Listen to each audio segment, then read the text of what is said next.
তো মহতারাম বুজুর্গ দোস্ত, আর বলিহারপুরের লোক, দৌলতপুর, রঘুনাথপুরের লোক, এরা ভাবছে জীবনে তো দোকান বাপের গেল দেখেনি। দোকান দিতে গেলে হয় এদিকে সেলিমের মোড় যেতে হবে, একটু এগিয়ে গেলে গোয়াস পাঁচরাহা, আর নয়তো ইসলামপুর। এরাও মনে মনে করছে দোকান দোকান পাইছি, হাজার সুযোগ সুবর্ণ সুযোগ ছাড়া যায় যে আপনি ঝালগোড়া পেঁয়াজি একেবারে জানো ভরিয়ে ভাবতে লিখছে। কি ভিড়, কি ভিড়, কি বুঝলে? এখানে তো জালসা দেখছি বলে হালপুরে কয়েকটা লোক গণা আছে, বাদ বাকি সব বিদেশি। আমি তো চিনি না গো, কি বলেন আপনারা? আমি চিনি না। কয়েকটা দিতে পারছি, এখানের ভিতরে তো কয়েকটা দেখতে পাচ্ছি, বাদ বাকি সব ভিন গায়ের লোক। এরা বলছে আমরা জালসা দিয়েছি শুনবো না, বাজার করবো আর বিদেশি লোককে দিয়ে জালসা শোনাবো। মানে এরা সব আল্লাহর ওলি, এদের জালসা শোনার কোনো প্রয়োজন নাই। কি বুঝলেন? বুঝলেন না? একটা একটা করে বলবো ইনশাল্লাহ, আপনাদের কষ্ট দেব না। একটু শরীরটা প্রেশারের মধ্যে আছি, সকালবেলায় বাড়ি ঢুকেছি আজকে। গতকালকে বহু দূরে প্রোগ্রাম ছিল, রাত্রিবেলায় ঘুমানোর সুযোগও হয়নি, দিনেও হয়নি। মানে আমার মাদ্রাসায় আগামী রবিবারে জালসা, এই ঘুমাতে গেলে জালসার কাজ হবে না, আর যদি ঘুমিয়ে যায় জালসার কখনোই কাজ করতে পারবো না। সন্ধ্যাবেলায় বাড়িতে ঢুকলাম, ঢুকে এখানে এসেছি। তো আস্তে আস্তে দু চারটে কথা বলি বাবাজির, আমার ভাইয়েরা। আজকে ভারতবর্ষের পরিস্থিতি, পরিকাঠামো বহুত বড় খারাপ। বিশেষ করে গোটা ওয়ার্ল্ড, গোটা পৃথিবী তো মুসলমানদের জন্য একটা দুর্দিন। তার থেকে বড় দুর্দিনটা হলো ভারতবর্ষের জমিনে। বুঝতে পারলেন না? এটা হলো মুসলমানদের দোষে। কার দোষে? এটা আমাদের দোষে। আমরা যদি আজকে ঠিক হয়ে যেতাম তো গোটা ওয়ার্ল্ড, গোটা পৃথিবী আজকে মুসলমানদের পায়ের তলে কিন্তু লুটুপুটু খেলত। কিন্তু ভাবছি আমাদের দোষটা কি? আমাদের দোষ আছে। আল্লাহ আজকে আমাদের দোয়া কবুল কেন করেন? আবার অনেকে বলছে আরে আমাদের দোয়া নেই, কবুল হবে না। তো মৌলবীদের দোয়া তো কবুল হবে, স্বাভাবিক। এটা বলার কথা। জনসাধারণের দোয়া কবুল না হলে মৌলবীর দোয়া কবুল হওয়া তো ঠিক কিনা, জোরে বলুন। কিন্তু ভাবছি আমরা মৌলবীরেও ভেজাল। কি বলছেন? জোরে বলুন, ঠিক না বলছি? মৌলবীরাও ভেজাল। ভেজাল কেন? আমরা ভেজালে জর্জরিত হব। একজন নমাজ নাই, রোজা নাই, কুল নাই, কলমা নাই, উত্তর নাই, দক্ষিণ নাই, কিচ্ছু নাই। আল্লাহ চিনে না, রসুল চিনে না, নবী চিনে না, দিন চিনে না, কোরআন চিনে না, মসজিদ চিনে না, মাদ্রাসা চিনে না, মাকতাব চিনে না, মাখাতিব চিনে না, কোরআন চিনি না। ওর বাড়িতে মৌলবীকে দাওয়াত করছে, মৌলবীজি বলছে রব্বানা, আর আল্লাহ বলছে যে মৌলবী তোর চামড়া থবো না। একবারে পালিয়ার গলা পর্যন্ত ঝালনি। এ বাবা, আর একটা জিনিস বলে নি, দেখে নিন। ডাক্তারের ডাক্তার যারা হয়, ডাক্তারদের বোধের কিন্তু সিজার নাই, আর মৌলবীর বাড়িতে মিলাদ নাই। খোঁজলে দেখেন কি কথা বলেন? মৌলবীর বাড়িতে মিলাদ হয় না, আর ডাক্তারের বোর কোনোদিন সিজার হয় না। কেন? এরা তো সবই বুঝনে বলা, বুঝলেন না? কখন কি করতে হয়, কখন কি প্রয়োজন এরা জানে, জনসাধারণ। আর আমাদের দেশে নামাজ রোজা কিছু করবে না, জীবনেও আল্লাহ চিনে না। কারো বাড়িতে মিলাদ করে একেবারে লম্বা হাত তুলি দোয়া করে দিচ্ছি, ভাবছি যাও আর গোষ্ঠী হইতে জান্নাতে ঢুকে দিচ্ছি। মনে হচ্ছে জান্নাত বাপের বাড়ি। কথা বলে না কেন? হ্যাঁ, মামার বাড়ি যে দরজা খুলবা ঢুকবো। জান্নাত অত সহজ নয় বাবা। জান্নাত আপনি আমি যে সহজে ঢুকে পড়বো অত সহজ নয়। আল্লাহর কাছে আপনাকে আমাকে হিসাব লাগবে, পাই টু পাই হিসাব দিতে হবে, অত সহজ নয়। এ মুসলমান, একটা একটা করে বলি, আজ আল্লাহ আমাদেরকে এতটাই ভালোবাসেন, কিন্তু আমরা আল্লাহ চিনি না, রসুল চিনি না। আজকে যদি আল্লাহ তার রসুলকে চিনতাম, তাহলে গোটা পৃথিবী জুড়ে মুসলমানদের কখনো দুর্দিন নেমে আসতো না। আজকে এই মুসলমানদের কারণে অমুসলিমরা, বেদিনরা আজকে ইসলামকে কুরুচিকার মন্তব্য করে। আজকে কুরুচিকার মন্তব্য কোরআনকে নিয়ে করে না? করে না? ধরে বলুন, ইসলামকে নিয়ে করে। কিন্তু আমরা যদি আজকে ঠিক হয়ে যেতাম, আজকে আমরা যদি ঠিক হয়ে যেতাম, তাহলে পৃথিবীর কারো বাপেরও বাপ ছিল না। ইসলাম এবং কোরআনকে নিয়ে তারা উল্টো পাল্টা কথা দিয়ে ইসলামকে কুরুচিকার মন্তব্য দিয়ে ছোট করে। কিন্তু কাকে দোষ দিবেন? এই যে কালী পুজো, দুর্গা পুজো গেল, আমি মানা করছি না। আজকে আমাদের মুসলমানদের ভিতরে যারা জীবনে মসজিদ চিনে না, যারা মাদ্রাসা চিনে না, মক্তব চিনে না, কোরআন চিনে না, আজকে তারা আবার নাম কুড়ানোর জন্য লাইন দিয়ে একবারে বাবজিতে সাথ ধরেছে। আছে না? জোরে বলুন। আমি মানা করছি না। ইসলাম বলেছে লাকুম দীনুকুম ওয়ালিয়া দিন, তোমার ধর্ম তোমার কাছে, আমার ধর্ম আমার কাছে। লা ইকরাহা ফিদ্দীন, ধর্মের ব্যাপারে কোনো ভ্রান্তি নেই, সবারই ধর্ম সবার কাছে। আল্লাহর নবী বলেছে তুমি কোনো ধর্মকে গালি দিও না, কোন তাদের মূর্তিকে গালি দিও না, তাদের পুজোকে গালি দিও না। সে তোমার আল্লাহকে গালি দিয়ে দেবে, সে তোমার রসুলকে গালি দিয়ে দেবে। সুতরাং ইসলাম বলেছে। কিন্তু আপনারা জানেন তো, আজকে আমাদের পশ্চিম বাংলার একজন সংসদ আগাছা, যার বাপের জন্মের ঠিক নাই, যার বাপ নাই, সে হলো কুলাঙ্গার, আগাছা, হারামখোর। আজকে ইসলামকে নিয়ে, কোরআনকে নিয়ে কুরুচিকর মন্তব্য করে আজকে হিন্দু মুসলমান বিবাদ ঘটানোর জন্য, আজকে হিন্দু মুসলমানের যে সম্প্রীতি, যে ভালোবাসা, যে অটুট রয়েছে, এটাকে ডিভাইডেড করার জন্য, এটাকে আলাদা করার জন্য আজকে আমার পশ্চিম বাংলার একজন সংসদ, যার নাম হলো অর্জুন সিং, যার বাপ মা ঠিক নাই, যে হলো বাপের জারদ সন্তান, সে কি বলেছে জানেন? তিনি বলেছেন ইসলাম বলেছে, কোরআন বলেছে যে ধর্ষণ করো, ব্যভিচার করো, এটা চলবে, এতে কোনো ক্ষতি নাই। আমি তাদেরকে বলতে চাই, কেন তুমি কেমন নেতা হয়েছো বন্ধু? আজকে অন্য ধর্মকে আঘাত করে, অন্য ধর্মের কোরআনকে আঘাত করে, ইসলামকে আঘাত করে তুমি তোমার ধর্মকে তুমি ধর্ম পূজারী মনে করছো। শুনে নাও, ইসলাম এটাই শিক্ষা দিয়েছে, কোন ধর্মকে গালি দিও না। আজকে আমি আপনাদেরকে বলবো, এই ভারতবর্ষের জমিনে মুসলমানরা রাজত্ব করেছিল কত বছর? কে জানেন? আপনারা কে বলতে পারবেন? কেউ জানেন না? 750 বছর। ভালো করে নোট করলেন, 750 বছর রাজত্ব করেছিল ভারতবর্ষে মুসলমানদের সম্রাট বাদশা জাহাঙ্গীর, বাদশা শাহজাহান, বাদশা গিয়াসউদ্দিন। জি, এরকম করে 750 বছর রাজত্ব করেছিল। আপনারা যারা জ্ঞানী গুণী মানুষ, সম্মানী ব্যক্তি, স্কুল কলেজ ইউনিভার্সিটিতে যারা পড়েছেন, ডিএড করেছেন, আমি তাদেরকে বলতে চাই, আপনারা কোনদিন ইতিহাসের পাতায় দেখেছেন, শুনেছেন, পড়েছেন যে মুসলমানরা 750 বছর রাজত্ব করার কালে হিন্দুদের উপরে অত্যাচার করেছে, খ্রিস্টানদের উপর অত্যাচার করেছে, বৌদ্ধদের উপর অত্যাচার করেছে, হিন্দুদের মন্দির ভেঙে দিয়েছে, খ্রিস্টানদের গির্জা ভেঙে দিয়েছে, বুদ্ধদের গুরুদ্বার ভেঙে দিয়েছে? এই ইতিহাস আপনারা দেখেছেন? কোথাও নেই। আজকে তুমি দুদিনের ক্ষমতায় এসে আজকে তুমি মসজিদ ভেঙে দাও, মন্দির কি বলে মাদ্রাসা ভেঙে দাও, গোরস্থানকে ভেঙে দাও।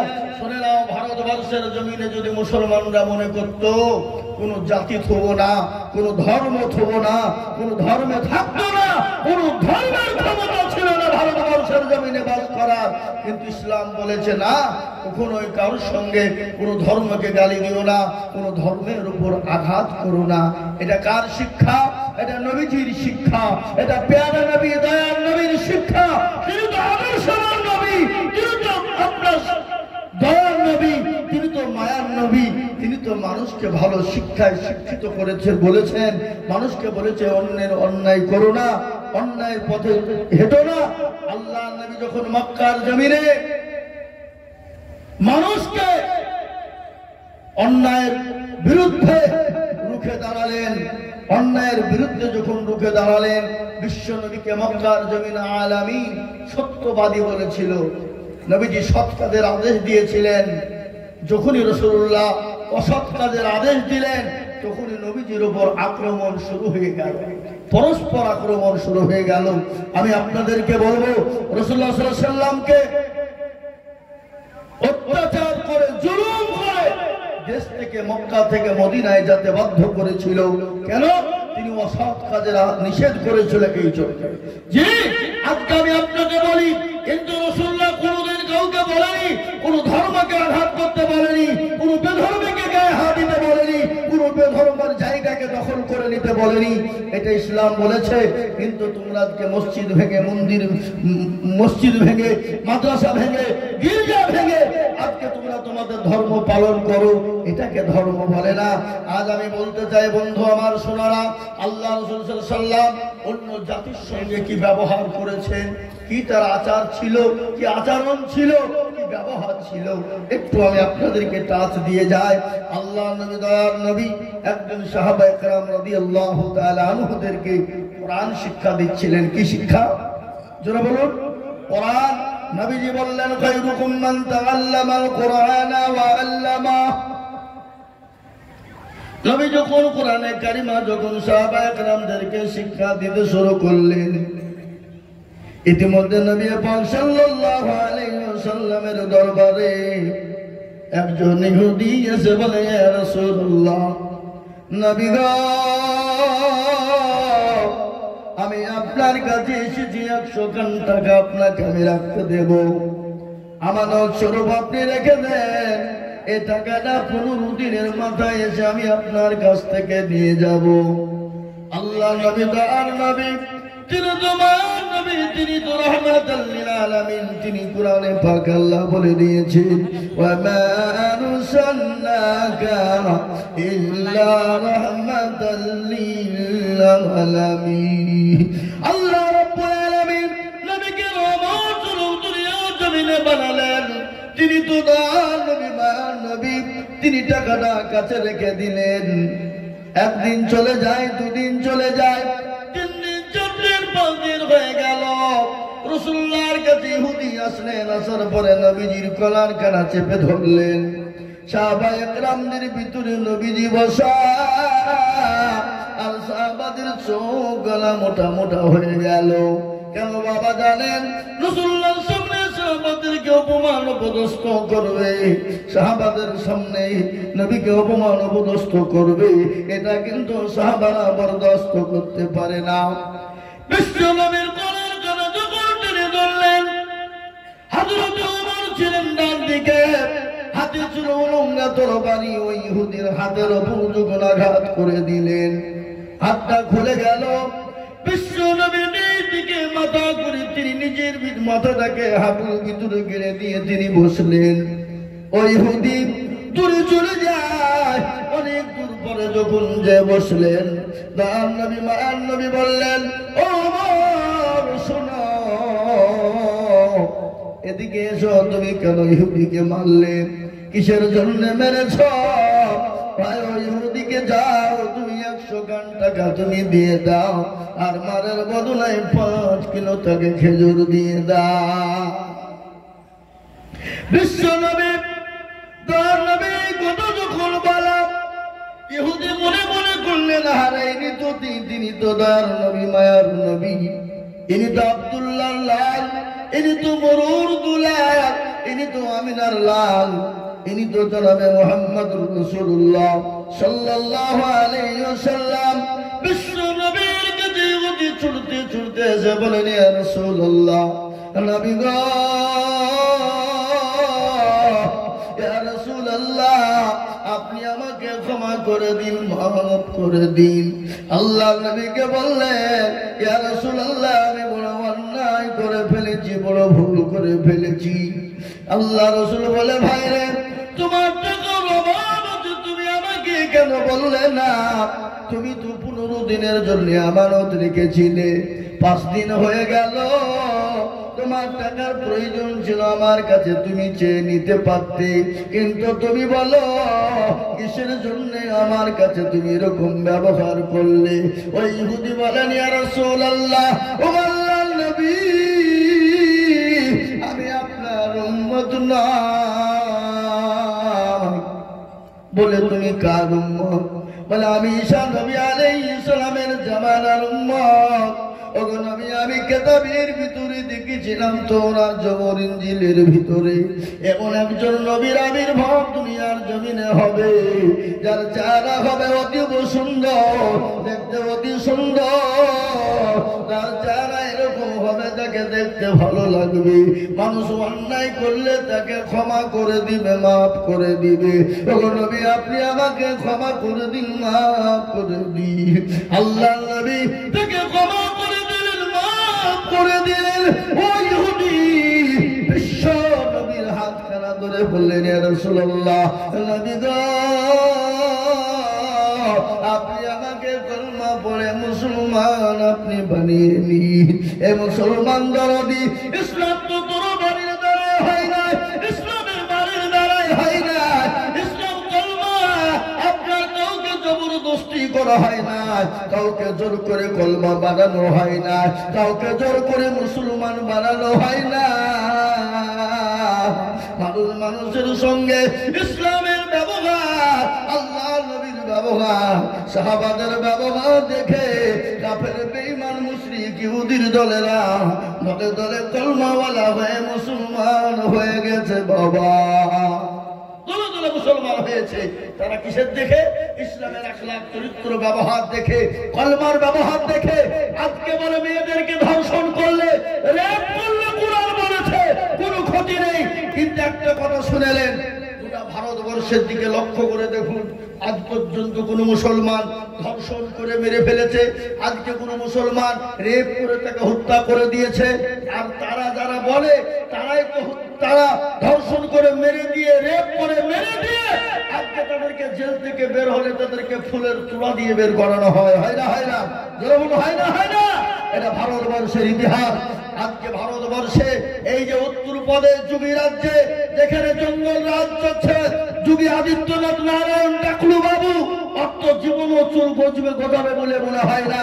তার দেশে জঙ্গল রাজ চলছে কিরকম? আদিবাসী, দলিত, তাদের কাছে দাম নেই, তাদের মেয়েদের সঙ্গে জবরদস্তি করে ধর্ষণ করে হত্যা করে দিচ্ছে, হত্যা করে দিচ্ছে। ভারতবর্ষের জমিনে কোনো আইন নেই, আপনার ধর্ষণের কোনো বিচার নেই, তার বেলায় নেই। আর ইসলামকে নিয়ে উল্টো পাল্টা কথা।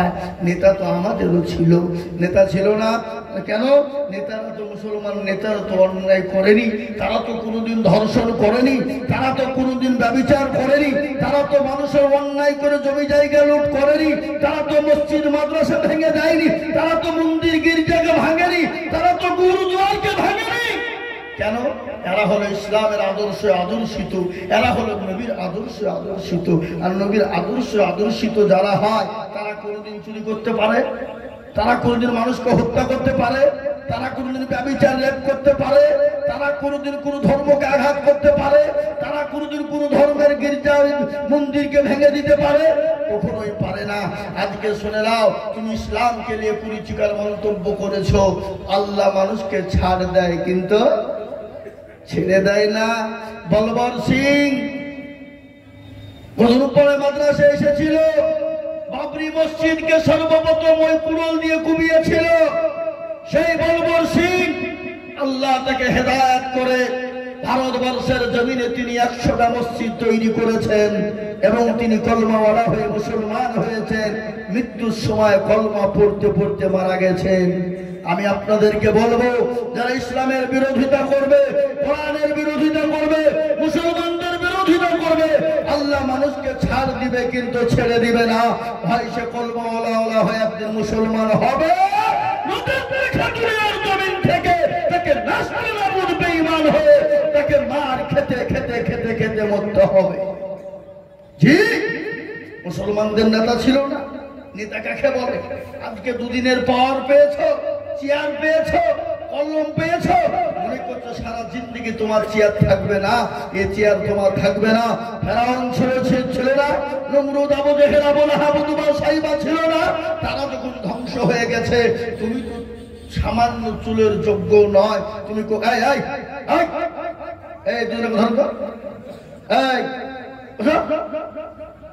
ভাই আমার দরদি মুসলমান, তাদেরকে বলবো, শোনো আমার, তোমরা সেই চুলের যোগ্য নয়।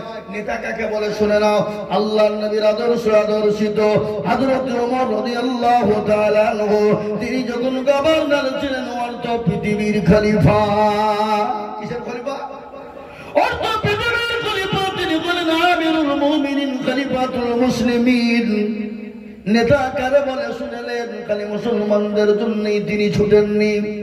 ইহুদি, নাসারা, খ্রিস্টান, জৈন, বৌদ্ধ, ডোম, দখল, মুচি, মেথর, বাতি, কল, ভিল, মুচি, মুন্ডা সকলের জন্য তিনি ছুটে যেতেন। একদিন গভীর রজনী হযরত বেরিয়ে যায়, যেতে নিয়ে কোনো সিকিউরিটি নাই, কোনো বডিগার্ড নাই, কোনো সিকিউরিটি নাই, কোন রকম কোনো বডিগার্ড নাই। নেতা কারে বলে? তিনি হলেন মর্তুজাহানের খলিফা, যিনি হলেন আমিরুল মুমিনিন। হে মুসলমান, আমি আপনাদেরকে শুনিয়ে দিই, তিনার কোনো বডিগার্ড নাই, তিনার কোনো রকমের কোনো আপনার কিছুই নাই। আর আমাদের দেশের নেতা এরা দুর্নীতিতে ভরা, ঠিক না? বেটি জোরে বলুন। দেশের মেম্বার 4 ডিগ্রি সিকিউরিটি, কয়টা কথা হয় না? 4টে সিকিউরিটি। মেম্বার যদি 4টে হয়, প্রধানের 1টা সিকিউরিটি, ব্লক সভাপতি তার হলো 12টা সিকিউরিটি, এমএলএ এমপির সিকিউরিটির তো শেষ নাই রে বাবা। কেন? জনগণ জানে এই বেটা হলো দুর্নীতিবাজ, লোকের ঘর মেরে খেয়েছে, লোকের পায়খানার টাকা মেরে খেয়েছে, গরিবের টাকা গোলাকে লুটপাট করে খেয়েছে, এই জন্য সিকিউরিটির প্রয়োজন হয়, বুঝলেন না? আজকে প্রত্যেকের নেতা দেখেন পাতি নেতা। পাতি নেতা কাকে বলে? দেখেন নেতার পিছনে যে তেল দিয়ে বানায় তাকে পাতি নেতা বলে। ওর কাজ কি? গ্রামে এসে বলে ওকে থানায় ভরিয়ে দিব, ওকে জেলে ভরিয়ে দিব, থানা জেল ওর বাপের ঘর। কি বুঝতে পারলেন না? বললেন না? বলেন। এ বাবা, নেতা কাকে বলে? আমিরুল মুমিনিন, খলিফাতুল মুসলিমিন। অর্ধ পৃথিবীর খলিফা, কোনো সিকিউরিটি নেই, কোনো বডিগার্ড নেই। গভীর রজনীতে তিনি রাস্তায় বেরিয়ে চলে গেলেন, দেখতে চাই তার প্রজারা কি অবস্থায় আছে। ইতিমধ্যে একজন মানুষ রাস্তার উপরে বসে কান্না করে। হযরত ওমর গেলেন, এক পা করে আগিয়ে গেলেন। যাওয়ার পরে বললেন, ভাই গভীর রজনীতে তুমি একা এখানে বসে কি করো বলবা? হযরত ওমর বললেন, আর হৃদি সঙ্গে সঙ্গে গরম করে উঠলেন। যত গরম করে যায় হযরত ওমর তত কিন্তু নরম হয়ে যায়। ইহুদি মনে মনে করলেন, হায় রে, ইনি তো চোর বা ডাকাত নয়, একে যত জোরে কথা বলি তত নরম হয়ে যায়, যত জোরে কথা বলি তত নরম হয়ে যায়, ইনি চোর বা ডাকাত হতে পারে না। এ মুসলমান, নেতা কারে বলে? কিছুক্ষণ পরে ইহুদি হযরত ওমরকে কিন্তু চিনে না, ইনি তো আমিরুল মুমিনিন, খলিফাতুল মুসলিমিন, তিনি চিনেন না। কিছুক্ষণ পরে ডাক দিয়ে বললেন, পথিক কে তুমি? জানি না, আমি হলাম জাতিতে ইহুদি, আমি মদিনার বাইরের লোক, আমি বড় গরিব মানুষ, বড় অসহায় মানুষ, আমার বাড়িতে আজকে 3 দিন যাবত কোনো খাবার হয় না, সংসার চলে না। আমি শুনলাম মুসলমানদের নেতা মদিনা, যিনি গভর্নর, যিনি অর্থ পৃথিবীর খলিফা, যিনি অর্থ জাহানের মালিক, ওমর নাকি বড় দয়ার মানুষ, বড় মায়ার মানুষ। আমি তার কাছে যাচ্ছিলাম, আমার সঙ্গে ছিল আমার গর্ধাঙ্গিনী, আমার সহধর্মিনী, আমার বিবি, তার পেটে ছিল বাচ্চা। হঠাৎ করে প্রসব বেদনা উঠে যায়। আমি আমার বিবিকে ওই তম্বুর ভিতরে বসিয়ে রেখেছি। অগপথি, আমি রাস্তার মধ্যে দাঁড়িয়ে বলি, আমার গড, আমার প্রভু, আমি এত রাত্রি কোথায় যাব, কার কাছে যাব? হযরত ওমরের কানে পৌঁছে গেল। সঙ্গে সঙ্গে তিনি কিছুই না বলে ছুটতে ছুটতে বাড়িতে চলে গেলেন। বাড়িতে গিয়ে বিবিকে সালাম দিয়ে বললেন, আসসালামু আলাইকা বিবি। ও আব্দুল্লাহর মা, কেমন আছো? দরজা খোলো, দরজা খোলো। বিবি খলিফাতুল মুসলিমিন, দরজা খোলা আছে, আপনি চলে আসুন। সঙ্গে সঙ্গে বিবিকে ডাক দিয়ে বলে, বিবি রে, তুমি কি জান্নাত নিতে চাও? বলে হ্যাঁ। তুমি কি জান্নাত খরিদ করতে চাও? বলে হ্যাঁ। তাহলে এখনই তোমাকে দায়ের কাজ করিতে হবে। তাই বুঝেন না? তাই বুঝেন না? হ্যাঁ, আগে দায়ের প্রয়োজন ছিল, এখন দায়ের প্রয়োজন নাই। এখন তো পেটে যন্ত্রণা হতে দেরি, হসপিটাল নার্সিং হোমে ভর্তি করতে দেরি না। আগে দায় লাগতো লাগতো, কিন্তু বাবা মনে কোনো ঘৃণা নাই, মনে কোনো অহংকার নাই, কোনো তাকাব্বর নাই। যিনি অর্থ পৃথিবীর খলিফা, যিনি অর্থ জগতের খলিফার বিবি, মনে কোনো ঘৃণা নাই, মনে কোনো অহংকার তাকাব্বর নাই। লকড়ি করি আগুন পরিজন যা ছিল সব নিয়ে নিলেন। এ মুসলমান, হযরত ওমর তিনি আসলামকে ডেকে বলে, আসলাম রে, দরজা খোলো, দরজা খোলো। আসলাম দরজা খুলে দিলেন। দরজা যখন খোলা হয়ে গেল, আসলামকে বলে, আসলাম বস্তায় করে তুমি আটা ময়দা যা প্রয়োজন ভরে দাও, খেজুর ভরে দাও। বস্তায় লোড হয়ে গেল। আসলাম বলে, আমিরুল মুমিনিন, আপনার বোঝাটা আমাকে দেন, আমি বহন করে যাই। হযরত ওমর নেতা কারে বলে, নেতা কাকে কয়? তিনি বললেন, আসলাম আমি যে দৃশ্য কেনা দেখেছি, কিয়ামতের দিন আল্লাহ হয়তো আমাকে আসামির কাঠ গড়ায় দাঁড় করে দেবে। আসলাম রে, আমার বোঝাটা আমার মাথায় তুলে দাও। আসলাম যখন আমিরুল মুমিনিন হযরত ওমরের মাথায় বোঝা তুলে দিলেন, বিবিকে সঙ্গে করে নিয়ে চলে গেলেন।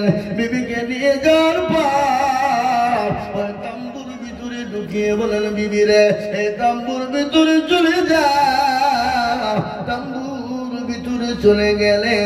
হযরত ওমর পাথর দিয়ে করে চুলো জ্বলে না, যত ফু দেয় তত ধোঁয়া হয়ে যায়। কিছুক্ষণ পর বিবি ডাক দিয়ে বলে, ওগো আমিরুল মুমিনিন, আপনার বন্ধুকে বলে দিন আল্লাহ তাকে পুত্র সন্তান দান করেছে। এই কথা যখন বলা, বুঝতে পারলেন, আরে ইনি তো দয়ার মানুষ, ইনি তো দয়ার নবী, ইনি তো দয়ার মানুষ, ইনি তো দয়ার মানুষ, ইনি তো দয়ার সেই মানুষটি, ইনি তো সে আমিরুল মুমিনিন, ইনি তো খলিফাতুল মুসলিমিন, ইনি তো দয়ার খলিফা উমর। দৌড়তে দৌড়তে গিয়ে হযরত ওমরের হাত কানা ধরে বললেন, ও আমিরুল মুমিনিন, আপনি আমাকে ক্ষমা করে দিন, মাফ করে দিন। আমি আপনাকে না জেনে না বুঝে কথা বলেছি। আমি মদিনার লোক না, আমি হলাম মদিনার বাইরের লোক। হযরত ওমর, নেতার কি গুণ রে বাবা, নেতার কত মূল্য, নেতা কাকে বলে রে বাবা। হযরত ওমর ওই ইহুদির হাত কারা ধরলেন, ধরার পরে বললেন, ভাই ইহুদি গো, আমাকে তুমি ক্ষমা করে দিও, মাফ করে দিও। কিয়ামতের দিন আমি ওমরকে আসামির কাঠ গড়ায় দাঁড় করিও না।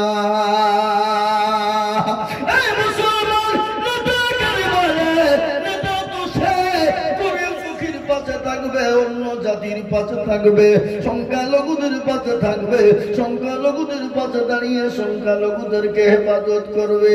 আর আমাদের দেশের নেতারা সংখ্যালঘুদের ওপর অত্যাচার করে, সংখ্যালঘুদের ধর্মের ওপর অত্যাচার করে, সংখ্যালঘুদের মসজিদ মাদ্রাসা গুলা ভেঙে দেয়। নেতা শুনালেন, একটা ঘটনা মনে পড়ে গেল। সংখ্যালঘুদেরকে যে মুসলমানরা ঠকায় না তার কারণ শুনেলেন। মুসলমানেরা সংখ্যালঘুদের উপর কোনো অন্যায় অত্যাচার করে না, তার একটা ছোট্ট নমুনা দিল্লির সম্রাট যিনি ছিলেন, যেনার নাম হলো বাদশাহ জাহাঙ্গীর। কি নাম বললাম? জোরে বলুন। সংখ্যালঘুদের উপর কেমন করেছে ব্যবহার, কেমন ব্যবহার করেছে।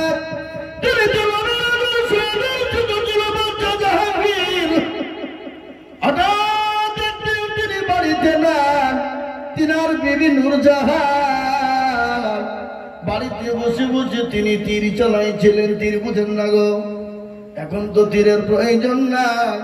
আগে কিন্তু তীর ছিল, ধনুক ছিল। মুসলমান, মাদ্রা জাহাঙ্গীর তার বিবি বাড়িতে একাই রয়েছে, মাদ্রা জাহাঙ্গীর কিন্তু বাড়িতে না, তিনি কোথাও গিয়েছে কোনো কাজ, একাই ভালো লাগে না, তিনি কি করবেন?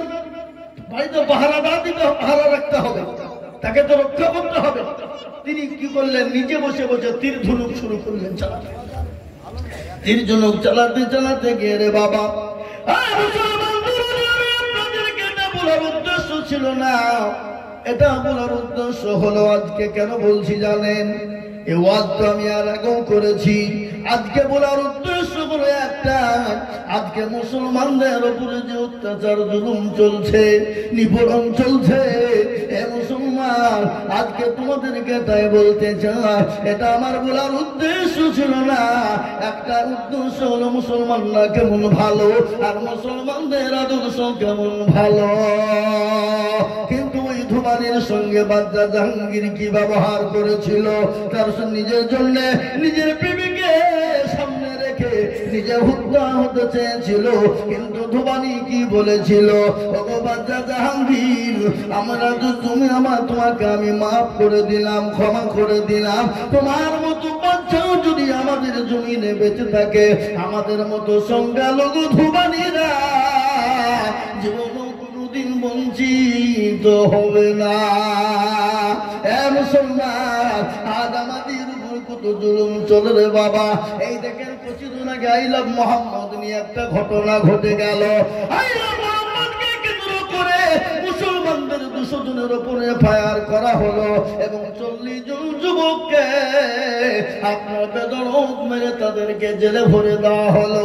কিন্তু ওই প্রশাসনের সামনে মুসলমানরা বলেছিল, ও যুগের প্রশাসন শুনে নাও, ও সরকারের প্রশাসন শুনে নাও, মুসলমানদেরকে মেরে মেরে শেষ করে দাও, হত্যা করে দাও। তোমার যত বুলডোজার আছে তুমি চালিয়ে দাও, তোমার যত বুলেট বোমা আছে তুমি চালিয়ে দাও। তবে শিকার মোহাম্মদ আইলাম মোহাম্মদ মুক্তিকে বলবো কমাবো না। কেন শুনেলেন? এখন তো বলছে আইলাম মোহাম্মদ, কিন্তু আমার আল্লাহ নবীর উপরে আল্লাহ 1450 বছর আগেই বলে দিয়েছেন, কুল ইন কুনতুম তুহিব্বুনাল্লাহ ফাত্তাবিউনি ইউহিব্বুকুমুল্লাহ ওয়া ইয়াগফির লাকুম যুনুবাকুম ওয়াল্লাহু গফুরুর রহিম। আল্লাহ বলেন, নবী গো, আপনি তাদেরকে জানিয়ে দিন গো রাসূল, তারা যদি আমাকে পেতে চায়, আমি আল্লাহকে যদি তারা নিতে চায়, আমার আল্লাহ আমার জান্নাতে যদি তারা যেতে চায়, ও গো রাসূল আপনাকে অনুসরণ করতে বলুন, মহব্বত করতে বলুন। আপনাকে যদি মহব্বত করতে পারে, আমি আল্লাহকে তারা পেয়ে গেল। মুসলমানদের উপর অত্যাচার করেছো, না না না, এ বাবা এলাম মোহাম্মদ বলার জন্য, নবীকে মহব্বত ভালোবাসার জন্য কাফের বেঈমানরা যুগ যুগ ধরে ইসলামের উপর অত্যাচার করেছে, মুসলমানদের উপর অত্যাচার করেছে। আপনাদের কাছে শুনিয়ে দিই, জানিয়ে দিই বাবা, একজন নবীর সাহাবা, ও মুসলমান গো, নবীর প্রেমিক কত ছিল, নবীকে কতটা ভালোবেসেছিলেন। হাদিসের মধ্যে এসেছে, আল্লাহ রাসূল বলেছে, আল্লাহি আল্লাহি আল্লাহি লা ইউমিনু আহাদুকুম হাত্তা আকুনা আহাব্বা ইলাইহি মিন ওয়ালিদিহি ওয়া ওয়ালাদিহি ওয়ান নাসি আজমাইন। বুখারী শরীফের হাদিস এটা। রাসূলুল্লাহ বললেন কি, কতক্ষণ পর্যন্ত তুমি মুমিন হবে না? কতক্ষণ পর্যন্ত? যতক্ষণ পর্যন্ত তুমি তোমার জীবনের থেকে তোমার জমি গাড়ি বাড়ি টাকা পয়সা ধন দৌলত সমস্ত জিনিসের থেকে আল্লাহ তার রাসূলকে বেশি না ভালোবাসবে, ততক্ষণ পর্যন্ত তুমি প্রকৃতিক মুমিন হবে না। মুমিন ছিলেন কারা? সাহাবারা।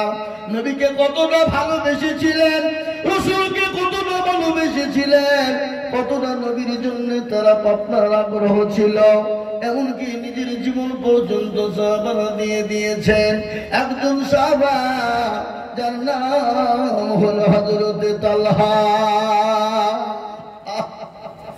তালহার প্রেমের মহব্বত কেমন! জীবনের কোনো মায়া নাই, জীবনের কোনো দায় নাই, জীবনের কোনো দাম নাই। বিবি বাচ্চার দিকে তাকাই না। হযরতে তালহা উহুদের প্রান্তে যুদ্ধ শুরু হয়ে গেল। কাফের বেঈমানেরা নবীকে করে দিয়েছে, নবীকে হত্যা করে দিবে, মেরে দিবে। মক্কার জমিনে, মদিনার জমিনে এলান হয়ে গেল, নবীজি দুনিয়ার জমিনে বেঁচে নেন, দুনিয়ার জমিনে নেই। কাফের বেঈমানরা নবীকে হত্যা করে দিয়েছে। হযরতে তালহার কানে পৌঁছে গেল, তিনি তো ঘরের ভিতরে ছিলেন। তিনি দৌড়তে দৌড়তে বাড়ি যায়, জিহাদের ময়দানে চলে গেলেন। অলঙ্ঘা তরবারি নিয়ে বিশ্ব নবীকে ঢাল করে ফেললেন, নবীকে পেছন দিকে ঢাল করে রেখে দিলেন। কাফিরদের সঙ্গে তালহার যুদ্ধ শুরু হয়ে গেল। জীবনের কোনো মায়া নাই, সন্তানের কোনো মায়া নাই, বিবি বাচ্চার কোনো মায়া নাই, সম্পদের কোনো মায়া নাই। আল্লাহ নবীকে ঢাল করে রেখে দিলেন। কাফের বেঈমানদের সঙ্গে লড়াই শুরু হয়ে গেল। আল্লাহ নবীর সাহাবা হযরত আব্দুর রহমান ইবনে আউফ তিনি বলছেন, আমার ভাই তালহা জিহাদ করতে করতে একটা নয়, দুটো নয়, ৭১টা তীর হযরতে তালহার শরীরে লেগে গেল। খালি ৭১টা তীর না, হযরতে তালহার শরীরে ৮২টি জায়গায় তরবারি দিয়ে তাকে আপনার হত্যা করা হয়েছিল। ও মুসলমান গো, আমি আপনাদের কাজকে বলবো, বাবা আজকে বিবিকে বরণ করার প্রয়োজন হবে না, সন্তানকে এতিম করতে হবে না, আজকে জীবন দিতে হবে না, রক্ত দিতে হবে না।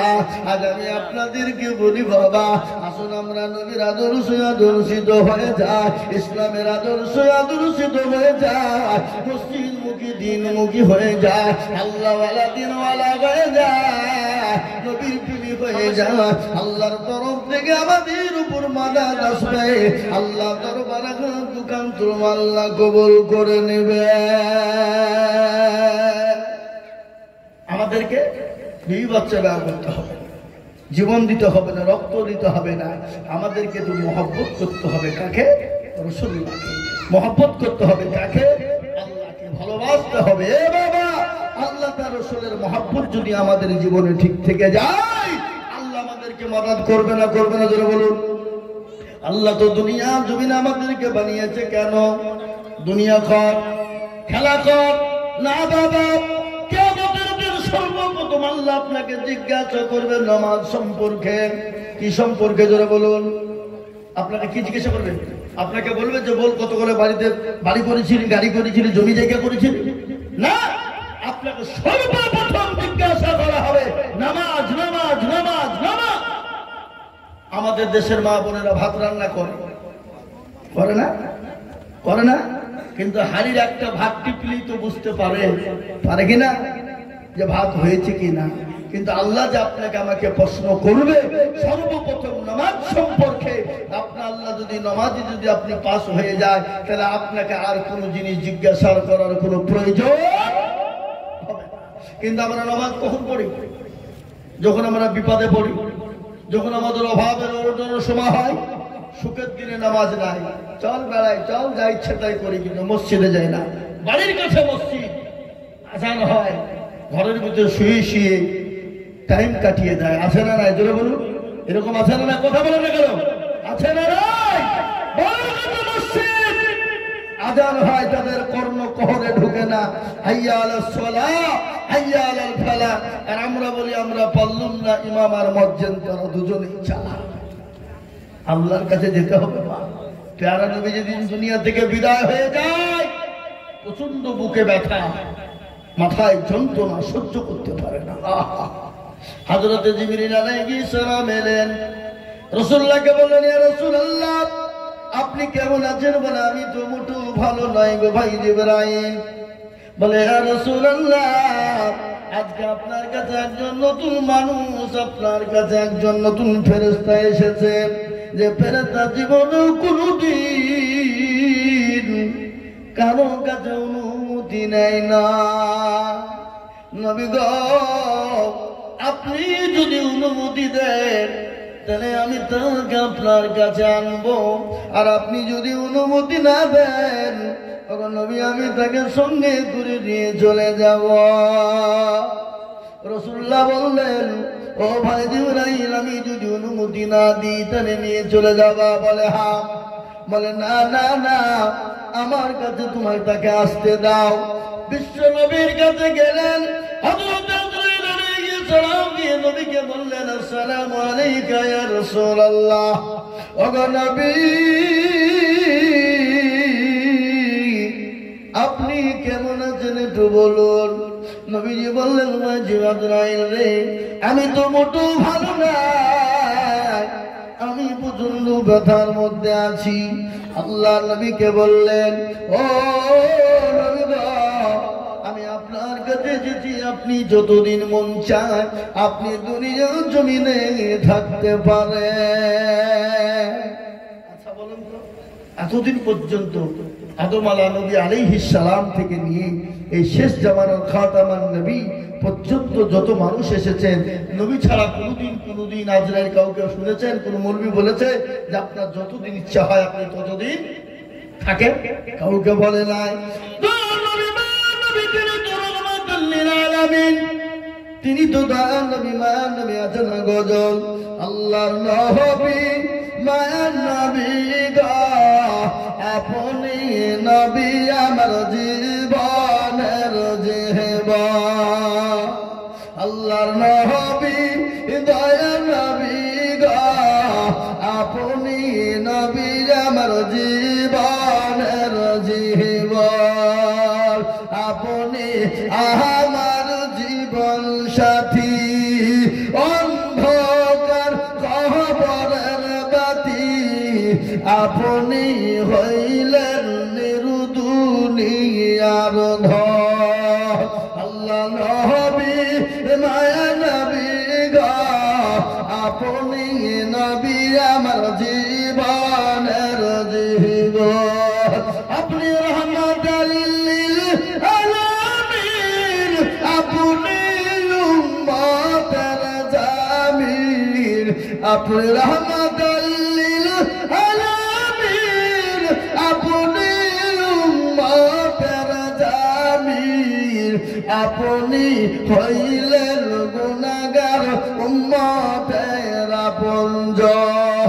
আল্লাহ নবী, মায়া নবী গো, আপনি নবী আমার জীবনের জীবন। দেখিয়া আপনার মজেজা, ভাগবতী হইলেন খাদিজা। দেখিয়া আপনার মজেজা, ভাগবতী হইলেন খাদিজা। সোপন দিলেন জীবন যৌবন। ও মাল দৌলত ছিল, আপনাকে সোফা দিল, আপনাকে বানাইল আপনজন। আল্লাহ নবী, মায়া নবী গো, আপনি নবী আমার জীবনের জীবন। এ মুসলমান দরদি, তিনি নবী, মায়া নবী, রাহমাতাল লিল আলামিন। নবীকে বলেন, নবী গো, আপনি দুনিয়া জমিনে যতদিন মন চাইবে থাকেন। আল্লাহ নবী বলেন, না না, আমি দুনিয়া জমিনে থাকতে চাই না। আজরাইল আলাইহিস সালাম বললেন, ইয়া রাসূলুল্লাহ, আল্লাহ আপনার দিদারে পাগল। ওগো নবী, আপনার দিদারে আল্লাহ পাগল হয়ে আছে। ওগো নবী, আপনার দিদার আল্লাহ অপেক্ষায় রয়েছে। আল্লাহ নবী বললেন, আল্লাহ রে, আমার জানটা কবুল করে নাও, আমার দুনিয়ায় টাকা আছে, আমার আল্লাহর সঙ্গে দিদারে দেখা করায় সব থেকে জরুরি।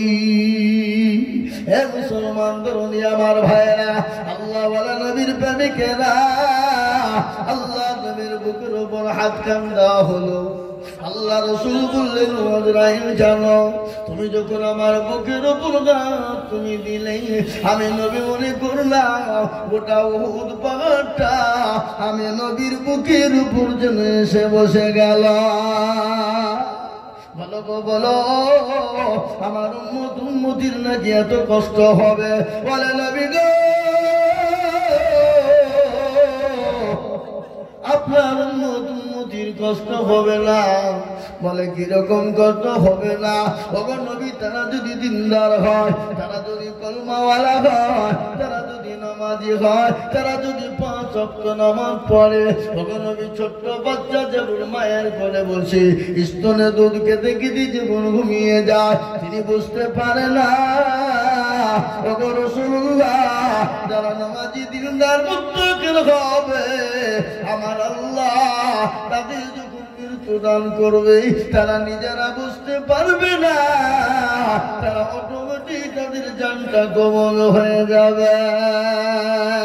আর দেখবেন যারা বেঈমান, বেঈমানদার, বেকলমাওয়ালা, নামাজ পড়ে না, রোজা করে না, আল্লাহ চিনে না, ও মুসলমান গো, দেখবেন তাদের মুখটা হা হয়ে যায়, দেখবেন তাদের হাত গুলা বাঁকা হয়ে যায়, দেখেন পোশাক পায়খানা করে ফেলে।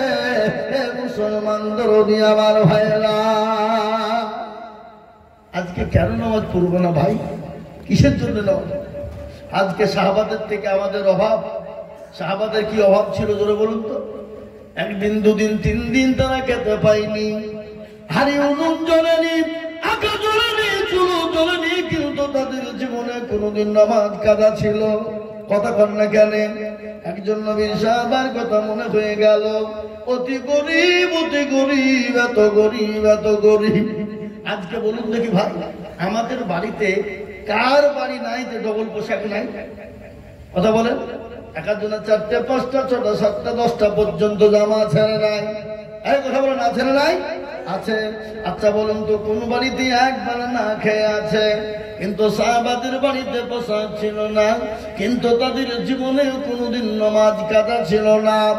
মসজিদে নববীতে আযান হতো, একজন সাহাবা আব্দুল্লাহ মুসারি রাদিয়াল্লাহু তাআলা আনহু, তিনার একটা কথা মনে হয়ে গেল, মসজিদে নববীতে প্রতিদিন তিনি নামাজ পড়ে আর বেরিয়ে যায়। সাহাবারা বলে, নবী গো,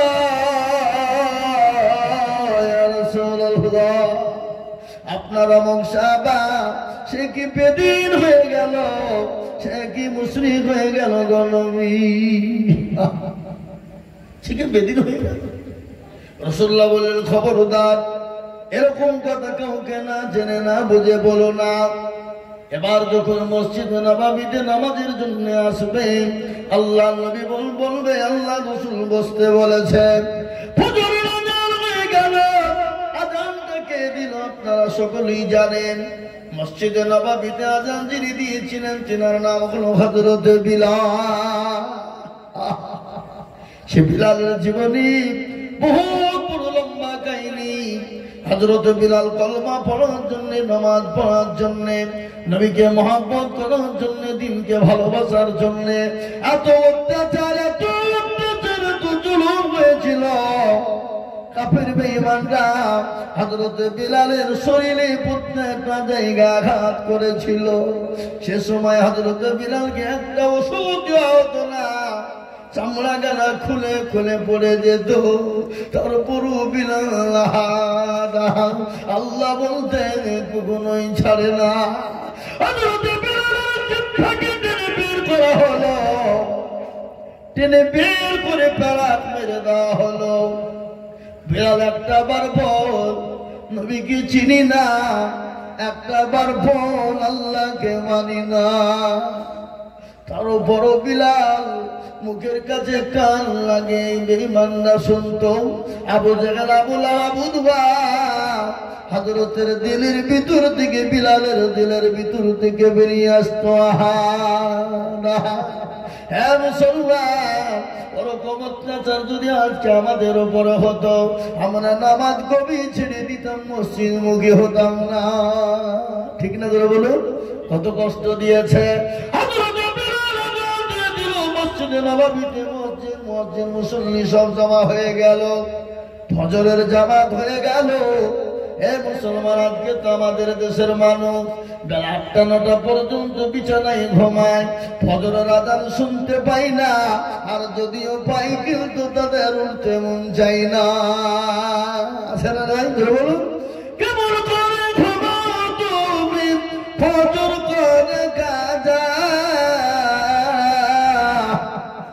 এমন তো হতে পারে জোহরে জানাজা মানুষ, এমন তো হতে পারে জোহরে জানাজা। কেমন করে ঘুমাও তুমি ফজর করে কাজা, এমন তো হতে পারে জোহরে জানাজা মানুষ, এমন তো হতে পারে জোহরে জানাজা। মুসলিম হয় না জন্ম নিলে মুসলমানের ঘরে, কাফের মুমিন পার্থক্য হয় সালাতের পরে, মানুষ নামাজের পরে। এই জীবনে নামাজ কবু করিও না কাজা, এই জীবনে নামাজ কবু করিও না কাজা, এমন তো হতে পারে জোহরে জানাজা মানুষ, এমন তো হতে পারে জোহরে জানাজা। মুসলমান, জীবনের কোনো দাম না, জীবনের কোনো মূল্য না। আজ আজকাল চলে যাব, বাড়িতে চলে গেলাম, ঘুমিয়ে গেলাম, চোখ দুটো যদি খুলে যায় তবে তো কাজ, আর চোখ দুটো যদি বন্ধ হয়ে যায় তো পরকাল। এ বাবা, কত মানুষ আমাদের সামনে চলে গেল, কত বন্ধু চলে গেল, কত তরুণ যুবক চলে গেল, কত যুবক চলে গেল। কত রমজান মাসের একটা ঘটনা। এ বাবা, সন্তান কিন্তু কেরালাতে 3 বছর ধরে কাজ করে, কর্ম করে, মা প্রতিদিন ডাকায়, রে বেটা আমি তোর চেহারা কান একবার দেখবো রে বেটা, ও বেটা আমি যে তোর মা জন্ম দুঃখিনী, আরে বেটা 27 দিন হয়ে গেল, ঈদের নামাজের টাইম হয়ে আসবে। মাকে কল দিয়ে বলে, মা গো আমি তো বাড়ি চলে আসছি, আমি এখন বহরমপুর ঢুকে গেলাম, ও মা একসঙ্গে সেহরি খাবো। এই বলে যখন কথা বলে বাবা, মা কিন্তু ডাক দিয়ে বলে, দেখি ঘড়ি দেখি, মা আনন্দ করে রান্না করেছে, সন্তান খাবে বাবা। টাইম শেষ হয়ে যায়, খাবার টাইম শেষ হয়ে যায়, কিছুক্ষণ পরে খাওয়া দাওয়া করে সবাই ঘুমিয়ে গেছে, বাপ ভাই বোন আত্মীয় স্বজন ঘুমিয়ে গেছে। মা কিন্তু যায় নামাজের পাটিতে বসে বসে সন্তানের জন্য দোয়া করে। মায়ের ভিতর কিন্তু বড় খারাপ, মন ভালো না, মায়ের ঘুম হয় না। কিছুক্ষণ পরে আপনার ফোন আসছে, কিড়িং কিড়িং, কে গো? বলে চাচি এ মোবাইলটা রাস্তার ধারে পড়েছিল, গাড়ি একটা অ্যাক্সিডেন্ট হয়ে গেছে, সারি সারি লাশ পড়ে আছে, জানি না এর ভিতরে আপনার সন্তান আছে কিনা। মা বুঝতে পেরেছে, আমার কলিজা সন্তান কোন বইয়ের দুনিয়ার জমিনে বেঁচে না। স্বামীকে ডাকলেন, ছেলে মেয়েকে ডাকলেন, সবাই দলে দলে উঠলো, তাড়াতাড়ি করে অ্যাম্বুলেন্স নিয়ে চলে গেল। বাবা রাতে বসতে একবার এক লাশের মুখ কান উপরে উঠে দেখে, মুখ ঢাকা আছে, বেটা না। শেষ শেষের দিকে কাপড়খানা তুলে দেখে কলিজার টুকরা সন্তান এহ জগতে আর বেঁচে না। বেটা মা বাপুল বাপুরে বেটা রে, আজ 3টি বছর তোর চেহারা কান দেখিনি রে বেটা। ও বেটা আলী, কিন্তু জীবনে লাশে ফিরে আলি। মা পাগল হয়ে গেছে, অ্যাম্বুলেন্স লাশ নিয়ে বাড়িতে ঢোকে। মা বলছে কার কপাল ফুলল রে। কিছুক্ষণ পরে দেখে নিজের পরিচয় সন্তান। আমি বলবো ও মুসলমান, শুনেলেন জীবনের কোনো মূল্য নাই, জীবনের কোনো দাম নাই। আজ আছি কাল চলে যাব, কিন্তু বাবা আপনার আমার জন্য আসল কাজ হলো নামাজ, আপনার আমার জন্য আসল কাজ হলো নামাজ। আরে নামাজ মানুষকে খারাপি বন্যায় রাত নিয়ে অত্যাচার চলো নোংরামি বাপ্পারি চিটারি থেকে বাঁচাতে পারে নামাজ। আল্লাহর কোরআন বলেছে ইন্না সলাতা তানহা আনিল ফাহশাই ওয়াল মুনকার। আল্লাহ বললেন মানুষকে চতুর্দিক থেকে হেফাজত করবে নামাজ, নামাজ। তাই তো সে সাহাবাদের নামাজের কথা বলছিলাম। হযরত বিলালের আযান হয়ে গেল মসজিদে নববীতে। হাজির হয়ে গেলে আল্লাহ নবী বলেছিলেন আব্দুল্লাহ আনসারীকে যেতে দিও না বলে বসবে। আব্দুল্লাহ আনসারী বসে গেলেন বিশ্ব নবীর দরবারে। সাহাবায়ে কেরাম তার কাছে বসে গেলেন। আল্লাহ নবী সাহাবাদের সামনে বললেন আব্দুল্লাহ, ও আব্দুল্লাহ আনসারী বলো তুমি কেন কোরআনের মজলিসে বসো না? বলে নবী গো, আমি মনে করেছিলাম জীবনেও কোনদিন কাউকে বলবো না, কিন্তু ইয়া রাসূলুল্লাহ আজ আপনি জিজ্ঞাসা করেছেন, আমি না বলেও থাকতে পারি না। বলে কি হয়েছে একটু বলবার? বলে ইয়া রাসূলুল্লাহ আমি আপনার পেছনে মসজিদে নববীতে জামাতে নামাজ পড়ে আমি সঙ্গে সঙ্গে বাড়ি কেন চলে যাই? বলে কেন চলে যাও? বলে নবী গো, আমার বাড়িতে দ্বিতীয় কোনো কাপড় নাই গো নবী। ও রাসূল, আমি আমার বিবিকে, আমার অর্ধাঙ্গিনীকে আমি গর্ত খনন করে গর্তের ভিতরে আমি উলঙ্গ অবস্থায় রেখে এসেছি গো রাসূল। নবী গো, আমি তাড়াতাড়ি করে বাড়ি চলে যাই। বাড়ি যাওয়ার পর আমার বিবিকে কাপড়খানা আমি খুলে দিই। আমার বিবি নামাজ আদায় করে না। রাসূলুল্লাহ চোখ দিয়ে পানি ঝরঝর করে চলে গেল।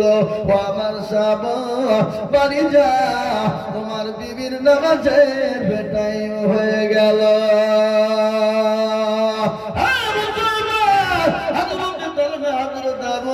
তিনি বাড়ি চলে গেলেন। আব্দুল্লাহ আনসারী বাড়িতে গেলেন, বিবিকে বললেন বিবি রে দরজা খোলো। বিবি বলেন স্বামী গো, আপনার দেরি হয়ে গেল কেন? আমার নামাজ বেটে হয়ে গেল। আমি কিয়ামতের দিন আমি আল্লাহর কাছে কি জবাব দিব গো স্বামী? আপনার দেরি হয়ে গেল কেন? স্বামী বলে বিবি রে, আমি মনে করেছিলাম জীবনেও কোনোদিন কাউকে জানাবো না, আমি আমার বিবি জানবে আর আমার আল্লাহ ছাড়া তৃতীয় চতুর্থ কাউকে জানাবো না। ও বিবি, আজকে রাসূলুল্লাহ জেনে নিয়েছেন, সাহাবারা জেনে নিয়েছে।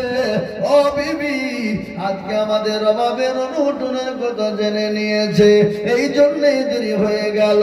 স্বামী স্ত্রীতে আল্লাহর কাছে দোয়া করে বাবা। এদিকে রাসূলুল্লাহ ডাক দিয়ে বললেন, ও সাহাবারা, যাও বাইতুল মাল থেকে কিছু মাল নিয়ে গিয়ে তুমি তাকে দাও, তাকে কাপড় চোপড় দাও। বাড়িতে গিয়ে সালাম দিল, সালামের কোন রকম কোন উত্তর নাই। দরজা খুলে দেখে আল্লাহর দুইজন বান্দা বান্দি, তারা আল্লাহর মেহমান হয়ে আল্লাহর জান্নাতে তারা চলে গেছে। এই ছিল তাদের জীবন, এই ছিল তাদের জীবন।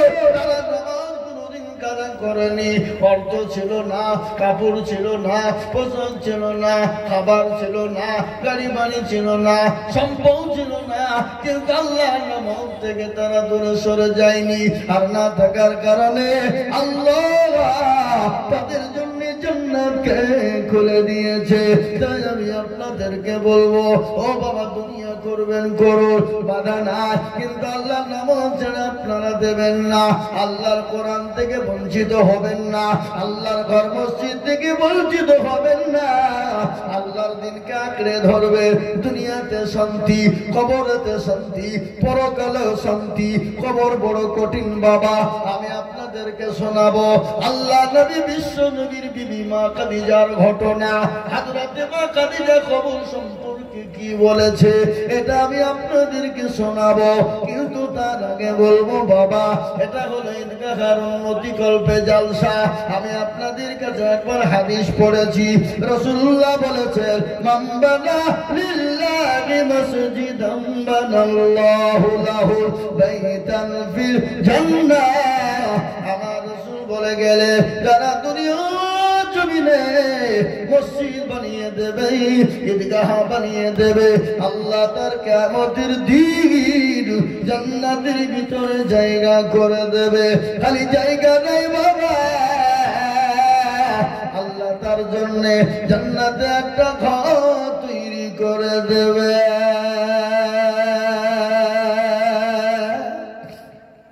আমরা তো জান্নাত যেতে চাই, আমরা তো জান্নাত নিতে চাই। তাই তো তুমি বলে আল্লাহ বড়, আল্লাহ বড়, এক আল্লাহর ইবাদত করো, 3 ফরজে গোসল করো, 4 ফরজে ওযু করো, 5 ওয়াক্ত নামাজ পড়ো, 6 নম্বরে মুসলমান সাধু ভয়ঙ্কর। আপন জান্নাত সোনার ঘর, যদি চাও বাঁচতে চলে যাও গাছতে, আর করো না ভঙ্গি, চলে যাও টঙ্গি। মুসলিম আমার নাম, ইসলাম আমার গাড়ি, আর জান্নাত হবে আমাদের বাড়ি। এ বাবা, তাই লম্বা চওড়া বয়ান নয় রে বাবা। আল্লাহর ঘর ঈদগাহ তৈরি করার জন্য আপনি আমি চলে যাব। অনেকের জন্য দুঃখিনী মা কবরে চলে গেছে, বাপ চলে গেছে, বহু টাকা বহু দিকে চলে গেছে, বিবি বাচ্চার পিছনে চলে গেছে, ছেলে মেয়ের পিছনে চলে গেছে। ঈদগাহকে তৈরি করার জন্য, ঈদগাহর কাজকে বানানোর জন্য, ঈদগাহকে বড় করার জন্য আমি আপনাদের কাছে হাত উঠাবো বাবা। আমি আজিজুল হক, সারা পশ্চিম বাংলা নয়, আসাম, ত্রিপুরা, মেঘালয়, মণিপুর, উড়িষ্যা, বিহার, ঝাড়খণ্ড, পশ্চিম বাংলা, বাংলাদেশ বাবা। এ দেখেন আমার পকেটে ডায়েরি, 280 খানা জলসা অলরেডি বুক আছে বাবা। আমি আপনাদেরকে বলে যাই, কত জায়গায় কত জনের কাছে বলি, লক্ষ লক্ষ টাকা বলি। আজ আমি আপনাদের কাছে লক্ষ লক্ষ করে টাকা যাব না। আমি জানি বলিগারপুরের মানুষের দিল বড়, মন বড়, অন্তর বড়। এরা দিনের জন্য হাত বানাতে পারে, ইসলামের জন্য হাত বানাতে পারে। যদি নাই পারে বাবা, একটু পাড়ার ভিতরে এত বড় মসজিদ তৈরি হলো কি করে? ছোট্ট পাড়ার ভিতরে এত বড় মসজিদ তৈরি হয়ে গেল। আর ঈদগাহের জন্য পারবে না? অবশ্যই পারবে।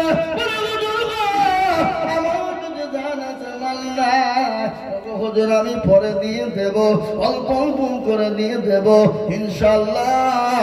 আমি মাত্র 10,000 করে টাকা আমি এই বলিগারপুরের মাটিতে আল্লাহর প্যারা বান্দাদেরকে বলবো, বলে হুজুর গো আমার কাছে জান আছে মাল্লা।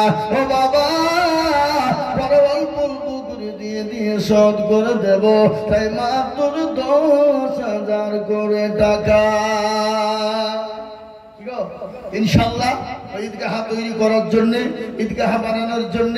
এমন কোন আল্লাহর বান্দা, এমন কোন দিনের প্রেমিক, ইসলামের প্রেমিক, কোরআনের প্রেমিক ঈদগাহ তৈরি করার জন্য ইনশাআল্লাহ সর্বপ্রথম 10,000 টাকার দাতা একজন দরদি পাবো না ইনশাআল্লাহ? আশা করি আমি পাবো।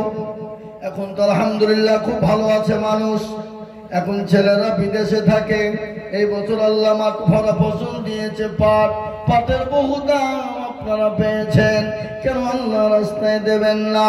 আল্লাহ রাস্তায় যত দিবেন আমার আল্লাহ কত মাল বানিয়ে দেবে। কবরে চলে গেছে, অনেকের সন্তান চলে গেছে, অনেকের মেয়ে কবরে শুয়ে আছে। আল্লাহ এমন কোন দরুদের মা বাপ নাই, এমন কোন দরুদের সন্তান আদি না, এত কবরের আযাবটা মাফ হয়ে যাবে। আর কবর কেমন কঠিন, কত বড় ভয়ানক। আজকে বলেন তো, যারা আমরা বাড়িতে থাকি, কারেন্ট থাকলে কত ভালো লাগে, আর কারেন্ট যদি চলে যায় গোটা বাড়িটা অন্ধকার হয়ে যায়, যায় না? খিদিবিদি লাগে না? অমক কর তমক কর, লাইট জ্বালা, কত খিদিবিদ। ওই কবর বড় কঠিন রে বাবা। আল্লাহ নবী, বিশ্ব নবী বিবি মা খাদিজার কবরের একটা ঘটনা। রাসূলুল্লাহ 3 দিন পরে হঠাৎ করে মা খাদিজার বাড়িতে প্রবেশ করলেন, গৃহে প্রবেশ করলেন। মা খাদিজাকে সালাম দিলেন। নবীজি লক্ষ্য করে দেখলেন মা খাদিজা চোখে দিয়ে পানি ঝরে যায়, ঝরঝর করে পানি ঝরে যাচ্ছে। রাসূলুল্লাহ বললেন, খাদিজা রে, তুমি কান্না করো কেন? তোমার চোখে কেন পানি? একটু দয়া করে মেহেরবানি করে একটু বলবে। মা খাদিজা বললেন, নবী গো, আমি কেন কান্না করি আপনি জানেন? বলে, খাদিজা, তোমার শাড়িটা পুরনো হয়ে গেছে, ছেড়ে গেছে, কোনো জায়গায় তানিদার নাই, এই জন্যে তুমি কান্না করো নাকি? আমার শাড়িটা পুরনো হয়ে গেছে, ছেড়ে গেছে, তানি দেওয়ার জন্য নয়। বলে, কেন কান্না করো বলো? বলে, নবী গো, আমি কেন কান্না করি আপনি শোনেন। বলে, খাদিজা রে, তোমার বাড়িতে 3 দিন কোনো আঁকা জ্বলেনি, এই জন্য কান্না করো না। খাদিজা বলেন, নবী গো, আমি তো আপনাকে 40 বছর তুলে দিয়েছিলাম, কোনদিন আপনাকে জিজ্ঞাসা করিনি গো নবী, কোন পথে খরচ করলেন? আজ আমি আপনাদেরকে বলবো, বাবা, ও আল্লাহর গোলাম, নবীর উম্মতের দলেরা, ও আল্লাহ ওয়ালারা, আল্লাহু আকবার ঈদগাহ তৈরি করার জন্য মাত্র 10,000 করে টাকা দেখতে চায়। আমার মনে হয় বলিহারপুরের মাটিতে 10,000 টাকা দেওয়ার লোক মনে হয় একটাও নাই। হ্যাঁ, আছে না নাই? কথা বলেন। এবার আমি আপনাদেরকে বলি, ঈদগাহ তৈরি করার জন্য, ঈদগাহের জন্য মাত্র 10,000 টাকা একটা লোক পারবে না। বলে, হুজুর, আমার কাছে জান আছে, মাল নাই। আমার কাছে জান আছে, মাল নাই, আমি অল্প অল্প করে দিয়ে 1 বছরের মধ্যে শোধ করে দিব। যদি আপনাদের কাছে 10,000 টাকা যদি কষ্ট হয়ে যায়, 10,000 টাকা যদি ভারী হয়ে যায়, আমি একেবারে বলবো, বাবা 10,000 দিতে হবে না, মাত্র 5,000 করে টাকা আমি আপনাদের কাছে দেখতে চাই, তো বলুন। আর বলিহারপুরের লোক এখানে মজলিসে নাই? হ্যাঁ, ওই আগো, কিন্তু যে কোনো লোক শব্দ বিদেশি দেখছে, এদেশের লোক কই?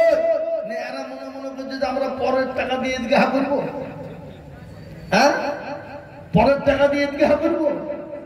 এ বাবা না, আসুন, আমি আপনাদের কাছে কমিয়ে দিলাম, 10,000 টাকা নয়, ইনশাল্লাহ, যাতে করে আপনারা সবাই দিতে পারেন। আমি অল্প অল্প করে দিলাম, 5,000, 2,000, 5,000, 2,000, 1,000 করে টাকা আল্লাহর ঘরের জন্য দেবে। আপনি আমি চলে যাব কিয়ামতের দিন, ওই ঈদগাহ মসজিদ আপনাকে সাক্ষী দিয়ে জান্নাতে নিয়ে যাবে। তো সেই মুসলমান।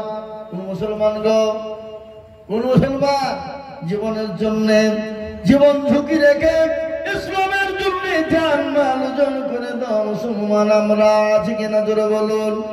এ দেখেন আল্লাহর বান্দা 1000 দেখেনলেন, আল্লাহু আকবার, আল্লাহর বান্দা এ দেখেন তিনি 1000 টাকা দিয়েছে। আল্লাহ রাব্বুল বান্দা এখানে দিয়েছিল 1000 টাকাটা কোন গদনা নিল। আর দোয়া করি আমি বান্দা যে তোমার ক্ষমা করে দিও তুমি জিন্দেগিটা তার গফার তুমি গফারি জানে তেনে কিরপাল্লা করে দিও ভারী। এখানে আছেন, এখানে আছেন।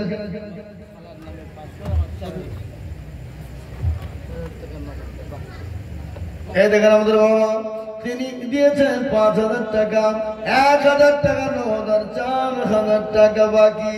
এই বলিহারপুরের মাটিতে 10,000 20,000 টাকা দেওয়ার লোক আছে। এত টাকার পাট বিক্রি করেছে, ও দেওয়ার ধান্দা নেই, খালি জমি কিনা ধান্দা আছে। জমি কিনতে হবে, আবার পাট পাঠাইতে হবে। হ্যাঁ, এরকম লোক আছে কিনা?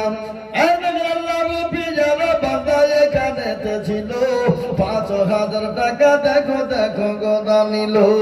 এক নজর বাকি 4 মিলে 5 হলো। আল্লাহ তুমি দানের পাল্লা ভারী করে দিও। আবু তোমা করে আমি বান্দা যে তোমার ক্ষমা করে দিও তুমি জিন্দগি তাহার। ও আল্লাহ বন্ধ করবেন গোল আল্লাহুম্মা আমিন। আসুন, এ দেখেন একটা 5000 হয়ে গেল। শরীফ বলল মোহাম্মদ দেখো দুজন তো ছিল। আমাদের আব্বা দিয়েছে 500 টাকা। আব্বা তো দিবে, শ্বশুরের দেশ না দিলে হবে নাকি? হ্যাঁ, আল্লাহুম্মা আমিন। আল্লাহ তুমি কবুল করো, আল্লাহুম্মা আমিন।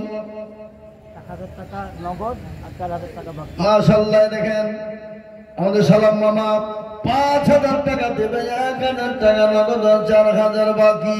আল্লাহ তার জানে মানে দিও তুমি, আল্লাহ তাকে দিও তুমি উন্নতি, আল্লাহ তার রোজগারে দিও বরকত, আল্লাহ তার বাবার টুলকি তুমি দূর করে দিও। আল্লাহ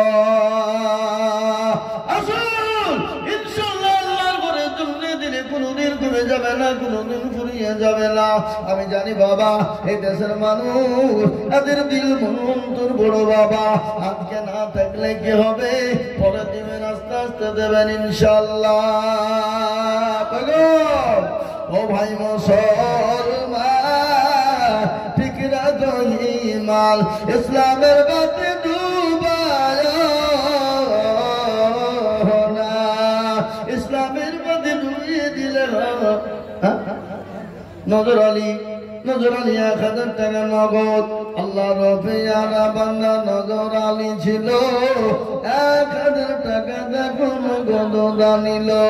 আর দোয়া করি আমি রব্বানা, আল্লাহ তুমি তাকে যেন কখনো ভুলো না। আল্লাহ ও আল্লাহ, তোমার বান্দাদেরকে জাকাত দিতেছি আল্লাহর বাড়ির ঘর তৈরি করার জন্য।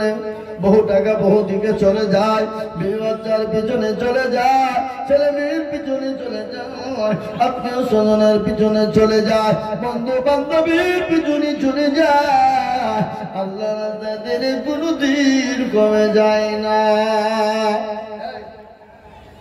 মা বোনের কাছে লোক যায়নি, মা বোনের কাছে লোক পাঠাও ইনশাল্লাহ।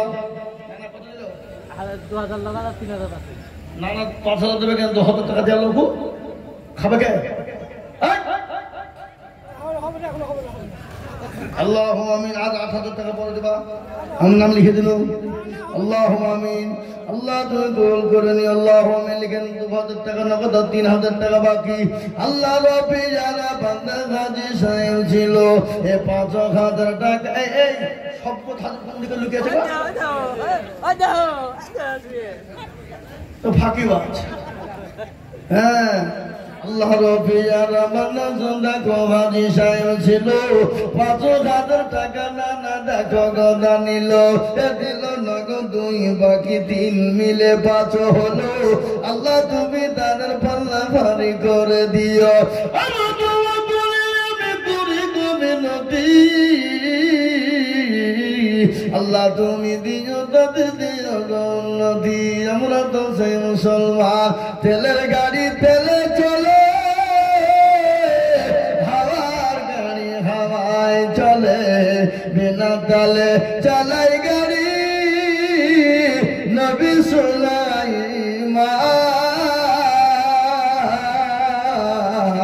আমরা তো সেই মুসলমান কে দিল আজাদ কয়ু কত আপনি হাতে কে দেবে আপনি হাতে কে দেবে ইনশাআল্লাহ 5,000 আল্লাহ আমার 5,000 টাকা আর ছেলে আমার মাদ্রাসায় পড়ে কদিন পরে ইনশাআল্লাহ কিছুদিন পরে হাফেজ হয়ে যাবে আল্লাহ ব্রেন খুব ভালো দিয়েছে বাবা তীক্ষ্ণ ব্রেন জি আল্লাহু আকবার 5,000 টাকা 2,000 নগদ আর 3,000 টাকা বাকি আল্লাহ রব্বিয়ার বান্দা গালি ছিল 5,000 টাকা বান্দা দেখো গদা নিল নগদ 2 বাকি 3 মিলে 5 হলো আল্লাহ তুমি দানের পাল্লা ভারী করে দিও আর দোয়া করে আমি বান্দাদের তোমার ক্ষমা করে দিজু জিন্দগি তোমার আগে দেখতাম বলি হারপুরের মাটিতে পাল্লা দিয়ে আদায় হতো দান দেওয়া হতো প্রতিযোগিতা করে পাল্লা দিত সাহাবাদের জামানায় যেমন প্রতিযোগিতা ছিল আল্লাহ নবী একদিন ডাক দিয়ে দিলেন ও সাহাবারা বলো বলো বলো তোমরা কে কি দেবে বলো সমস্ত সাহাবারা যার কাছে যা ছিল দিয়ে দিলেন কিছু রাখলেন কিছু দিলেন কেউ 3 ভাগ রেখে 2 ভাগ দিয়ে 1 ভাগ রেখে 2 ভাগ দিয়ে দিলেন কেউ 4 ভাগের মধ্যে 3 ভাগ দিয়ে দিলেন 1 ভাগ রেখে দিলেন সবাই সব দিয়ে দিলেন হযরত আবু বকর সিদ্দিক শেষ বেলায় আসলেন নবীজি বললেন আমার সমস্ত সাহাবারা সব সবাই দিলেন কিন্তু আমার আবু বকরকে দেখতে কেন পাই না হযরত আবু বকর দেখছে একটা পেয়ালে লড়ালে দরজাও লড়ালে দাঁড়িয়ে দাঁড়িয়ে তিনি কান্না করে যায়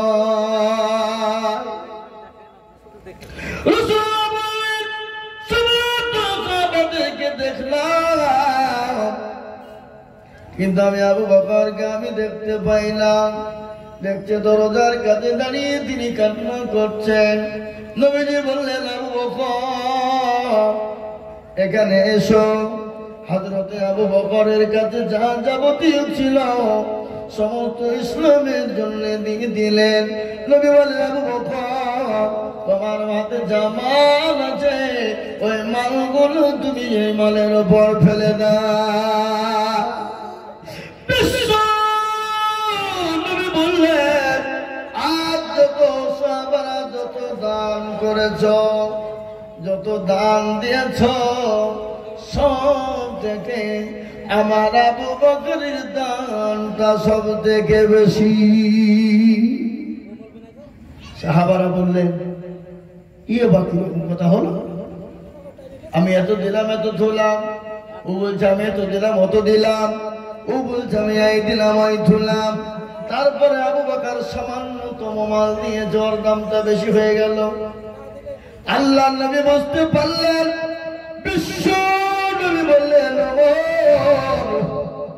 এসো তুমি মাল কতটা দিয়েছো আর কতটা রেখেছ বলে নবী গো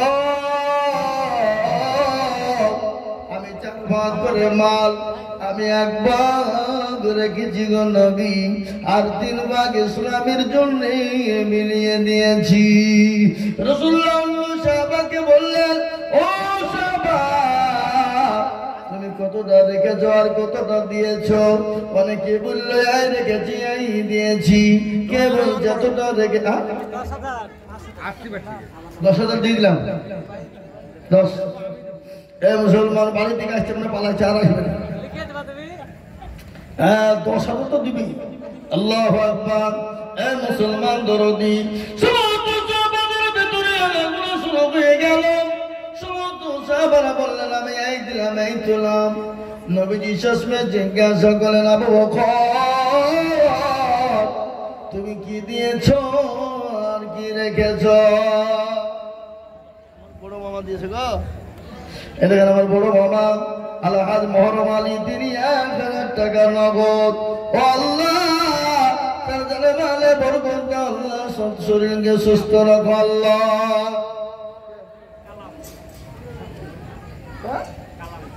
সংসারের বাড়ি কালাম রঘুনাথপুরে, তিনি 500 টাকা নগদ দিয়েছে আল্লাহ। আল্লাহ নবী যারা বাংলা কালাম মধু ছিল 500 টাকা দেখো নগদ দানিল। আরো দোয়া করি আমি বান্দা যে তোমার ক্ষমা করে দিও তুমি জিন্দগি তাহার। হে বাবা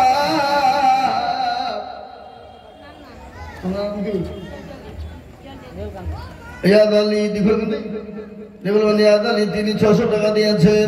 আল্লাহ রাব্বি জানা বাংলা কথাই বসেছিল এ নগদ 600 টাকা পাঠিয়ে যে দিল। ইয়াদ দোয়া করি আমি করি গরম বলো ক্ষমা করে দিও তুমি জিন্দগির গুনাহ। এই যতর গবর তো বিবেক ভগবানি আমি জানি তিনি কে বাংলা করে দিও ভারি।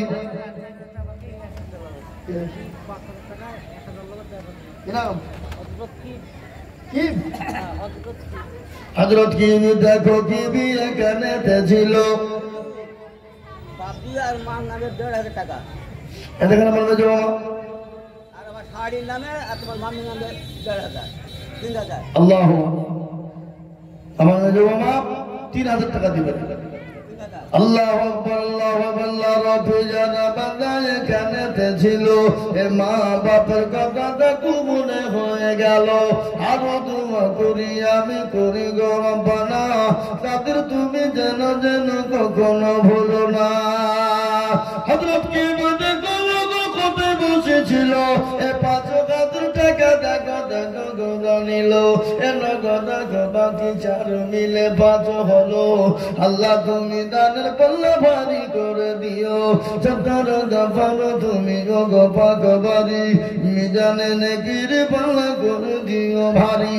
এ আমিন আমিন মালা সুন্না আমিন মাদের তবু কবুল করো রব্বুল আলামিন।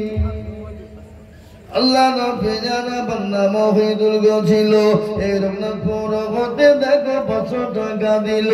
ইরাদা দোয়া করি আমি করি গরম পানা ক্ষমা করে দিও তুমি জিন্দগির গুনাহ। হে মুসলমান ও আল্লাহওয়ালা দিনওয়ালারা শুনলেন আল্লাহ নবী বললেন আজকে যে যত দান করেছো সব থেকে আমার আবু বকরের দান আল্লাহর কাছে সব থেকে বেশি দামি। সাহাবাদের ভিতরে আনাগোনা শুরু হলো। এক একজন এক এক রকম করে জিজ্ঞাসা করে ভাই বিদেশি মেহমান যিনারা এসেছেন আপনাদের জন্য সকলের খাবারের ব্যবস্থা কোথায়?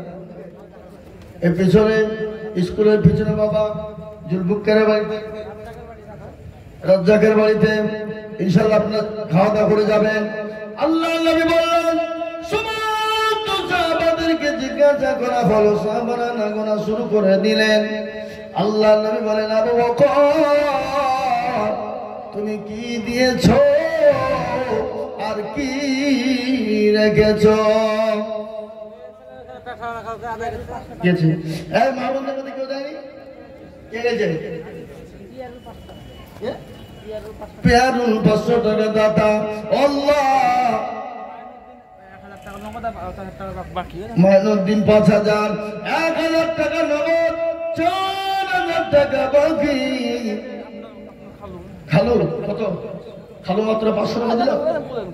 500 টাকা গেলে মাদ্রাসায় বাসে আল্লাহু আকবার। এ মুসলমান দরদি, এ দেখেন আরো পেয়ানা বান্দা এখানে তো ছিল 5,000 টাকা টাকা বান্দা যে জানিল। আরো দোয়া করি আমি করি গরম ফেনা, ক্ষমা করে দিও তুমি জিন্দগির গোনা। এই যত রোগা পড়ো তুমি লোগো মাগো বাড়ি, আর আমি জানি নাকি গো তুমি করে দিও ভারী। আব্দুল হান্নান দেখো মৌলা এখানে তো ছিল 500 টাকা দেখো তাড়াতাড়ি দেখো দিল। আরো দোয়া করি আব্দুল হান্নানের কারণ আল্লাহ দিও দিজু তুমি সুখের জীবন। মুক্তার 500 টাকা, মুক্তার মামা 500 টাকা, 300 টাকা নগদ, 200 টাকা বাকি। আল্লাহ রাফে জানা বান্দা মুক্তার মামা ছিল 500 টাকা দেখো বান্দা দেখো গোদা নিল। নগদ 3 বাকি 2 মিলে 5 হলো। আল্লাহ তুমি দানের পাল্লা বাড়ি করে দিও। গাউস কোথা বাড়ি?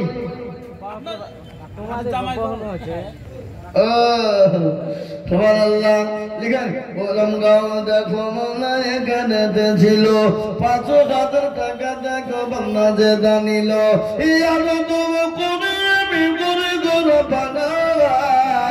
আল্লাহ তুমি তাকে যেন কুকুর ভুলো না। 1,000 টাকা লিখেন। যোগ্য মা বাপের যোগ্য জেনে এখানে হাজির 1,000 দিল দেখো মা বাবার খাতির। আরো দোয়া করি আমি তাহার মা বাবার জন্য শান্তি সুখ দিও তুমি দুনু জাহানেতে। কেছে বাবা এ বাবা মুসলমান ঠিক না করিবার ইসলামের বাতি ডুবায়। কি দিয়েছে 10 টাকা লো? দেখতে পাচ্ছি। হে মা বোনেরা, দাও আল্লাহ দাও। ইনশাল্লাহ আমার মা বোনেরা অনেকগুলো টাকা দিয়েছে। আবার যাও, আবার যাও।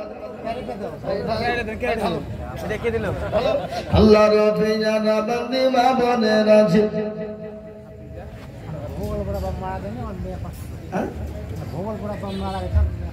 আল্লাহ রফিয়ানা বান্দি এখানে ছিল 500 টাকা বাবার নামে দেখো পাঠিয়ে দিল। আহারে দরদের বিটি ছিল এখানে 500 টাকা দিল দেখো বাপের নামে। আল্লাহ রফিয়ানা বান্দি বাবুরা ছিল অনেকগুলা দেখো বাবুর টাকা দেখো দিল। আরো দোয়া করি আমি করি গরম বানা, মা বন্ধের দান তুমি বলা কখনো ভুলো না। এই যত রোগে পারো তুমি মগো পাক বাড়ি, আর আমি জানে নেকিরি পাল্লা করে দিও ভারি আল্লাহ।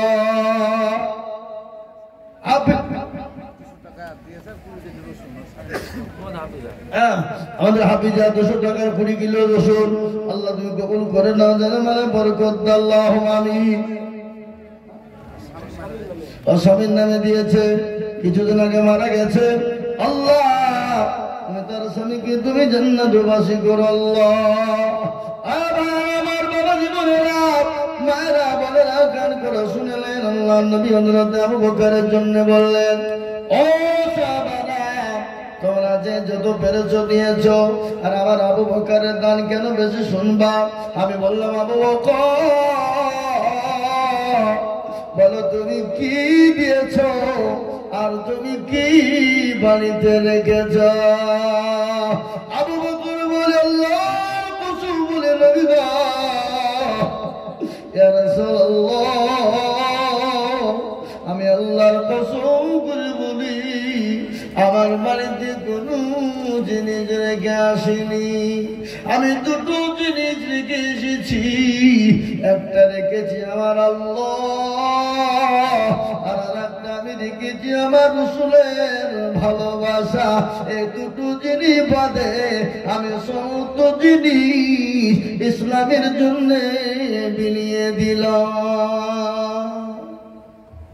আল্লাহ নবী বলেন সাহাবারা শোনো, আমার আবু বকর আল্লাহ তার রাসূল ব্যতীত সমস্ত জিনিস ইসলামের জন্য বিলিয়ে দিয়েছে।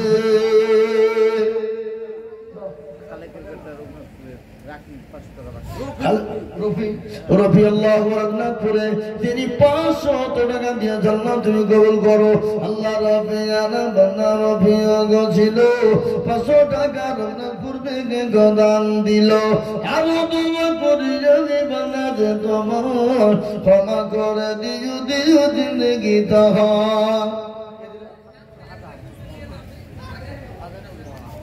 আল্লাহ রফিয়ারা বান্দি পদ্মার হতে এক গাদের 3 টাকা স্বামীর নামেতে আবার নরদ স্বামী আছে খবর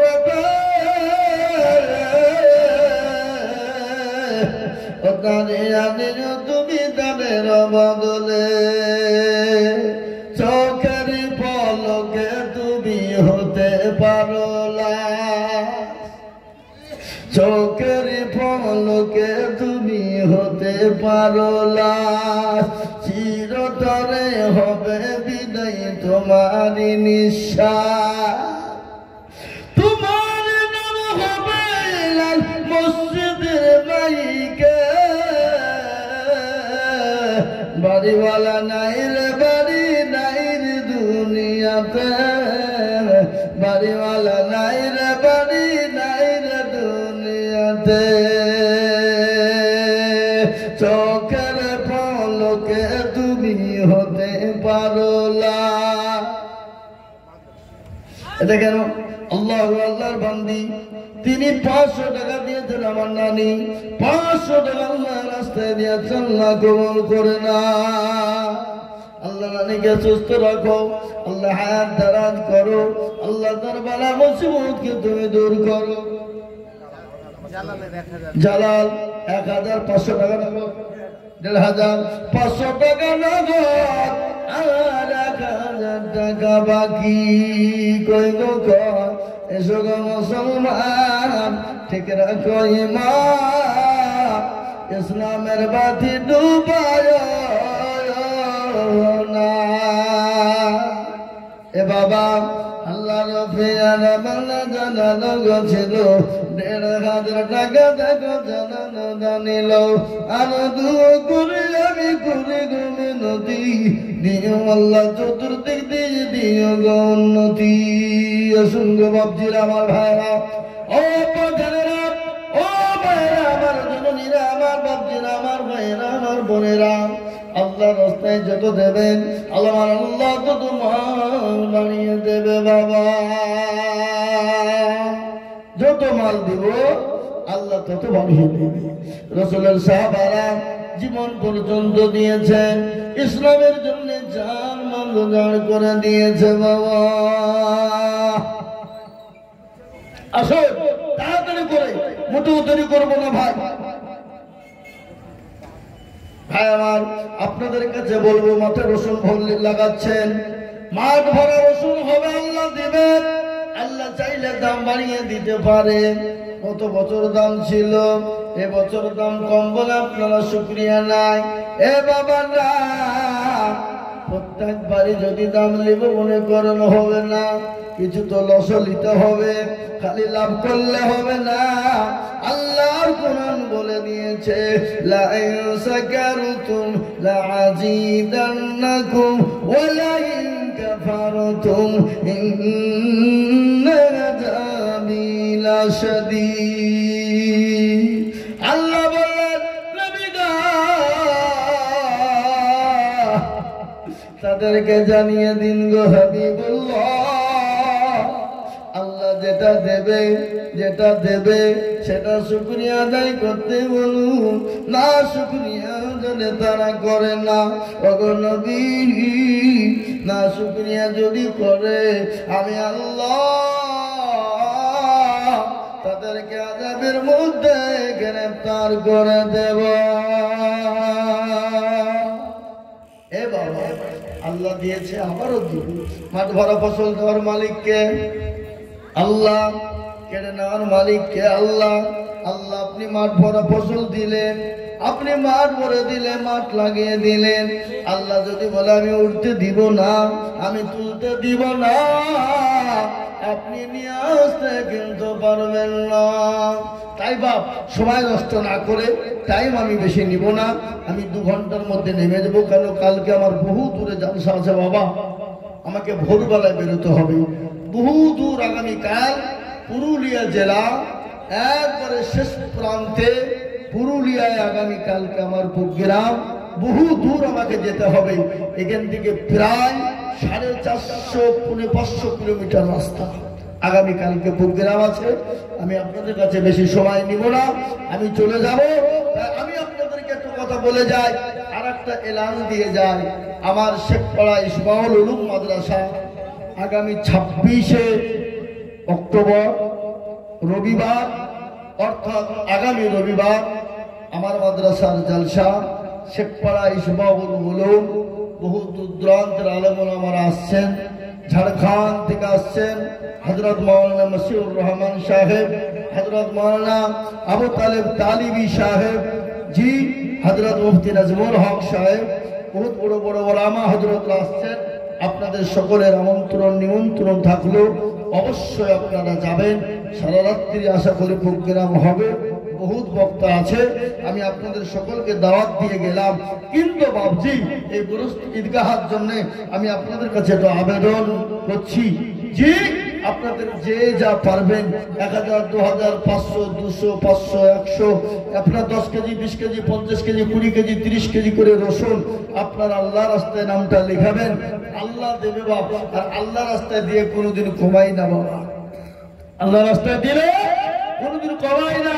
যারা বখিরতা কৃপণতা করবে আল্লাহ তাদেরকে, তাদের মালকে আল্লাহ কোন দিক দিয়ে নিয়ে নিবে সে নিজেও টের পাবে না। আমি একটা কথা শোনাইনি, একজন কোটিপতি, কি একজন কোটিপতির পয়সাওয়ালা, বড় পয়সাওয়ালা, আল্লাহ তাকে এত পয়সা দিয়েছে, এত পয়সা দিয়েছে, এত সম্পদ, কিন্তু বড় ভিখারি বাবা, বড় বখির। কিন্তু তার বিবিটা হলো বড় পরোজগারিনী, দিনদারিনী। বিবিটা কিন্তু দিনদারিনী, বড় দিল আছে, মন আছে, অন্তর আছে। স্বামী স্ত্রী খেতে বসে, ইতিমধ্যে একজন ভিখারি এসে বলে, কে আছো বাবা, আজকে 3 দিনের না খাওয়া, দুটো খেতে দাও। এর আল্লাহ রবিয়ানা বাংলা বেনামিতে ছিল, নগদ 200 টাকা দেখো দিল। এই বলে হাত করলো, কই গো এরা টাকা দিবে না নাকি? হ্যাঁ মাশাআল্লাহ, মেয়েদের কাছ থেকে 8,500 টাকা নগদ। আল্লাহ এখানে ছিল 500 টাকা, দেখো নগদ দানিল। আরো করি আমি বিলামের কারণ, আল্লাহ তুমি দিও, তুমি সুখের জীবন।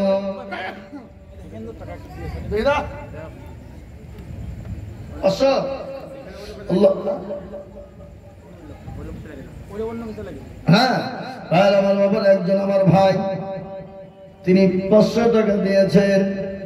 আল্লাহ তাকে দুনিয়া জমিনে শান্তি রেখো। 20 কিলো গম, আল্লাহুম্মা আমিন, আল্লাহুম্মা আমিন।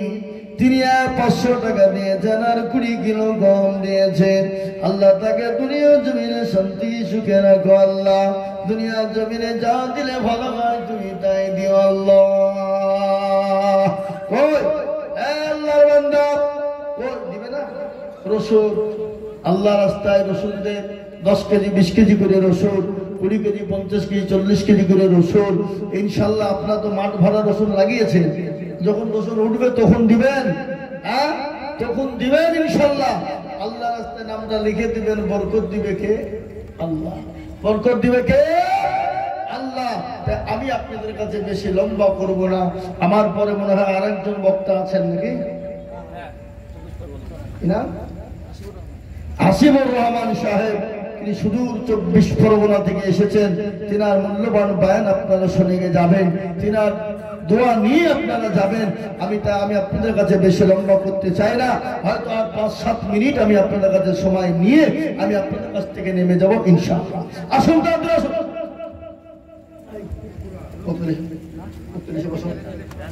জি কাদের কা এ দেখেন আবার মা বোনদের কাছ থেকে এসেছে ইয়া আল্লাহ 7,000 টাকা নগদ দিয়েছিল মা বোনেরা আবার অনেকগুলো টাকা দিয়েছে আল্লাহ ও আল্লাহ তুমি তাদের জানে মালে বরকত দাও সেই মায়ানটা আমি আপনাদেরকে শোনাই স্বামী তিনি দুইজন খেতে বসেছেন ইতিমধ্যে একজন কোটিপতি আল্লাহু আকবার স্বামী তিনি খেতে বসা ইতিমধ্যে একজন ভিখারি এসে বলে কে আছো বাবা কে আছো মা আজকে 3 দিনের অনাহারে আছি না খাওয়া ও আল্লাহর বান্দা দুটো খেতে দাও দুটো খেতে দাও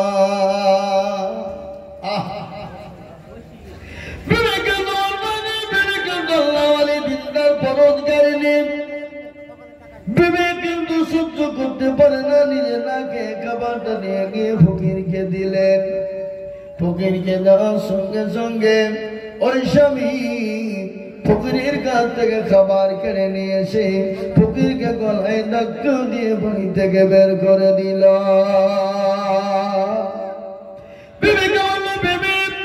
আমি তোমাকে তালাক দিয়ে দিলাম আমি তোমাকে রাখবো না বিবি বললেন আল্লাহ ফকিরকে খেতে দেওয়ার কারণে আমাকে তালাক প্রাপ্ত হতে হলো আল্লাহ এদিকে ফকির অসহায় রাস্তা দিয়ে কাঁদতে কাঁদতে চলে যায় আল্লাহর কোরআন বলে দিয়েছে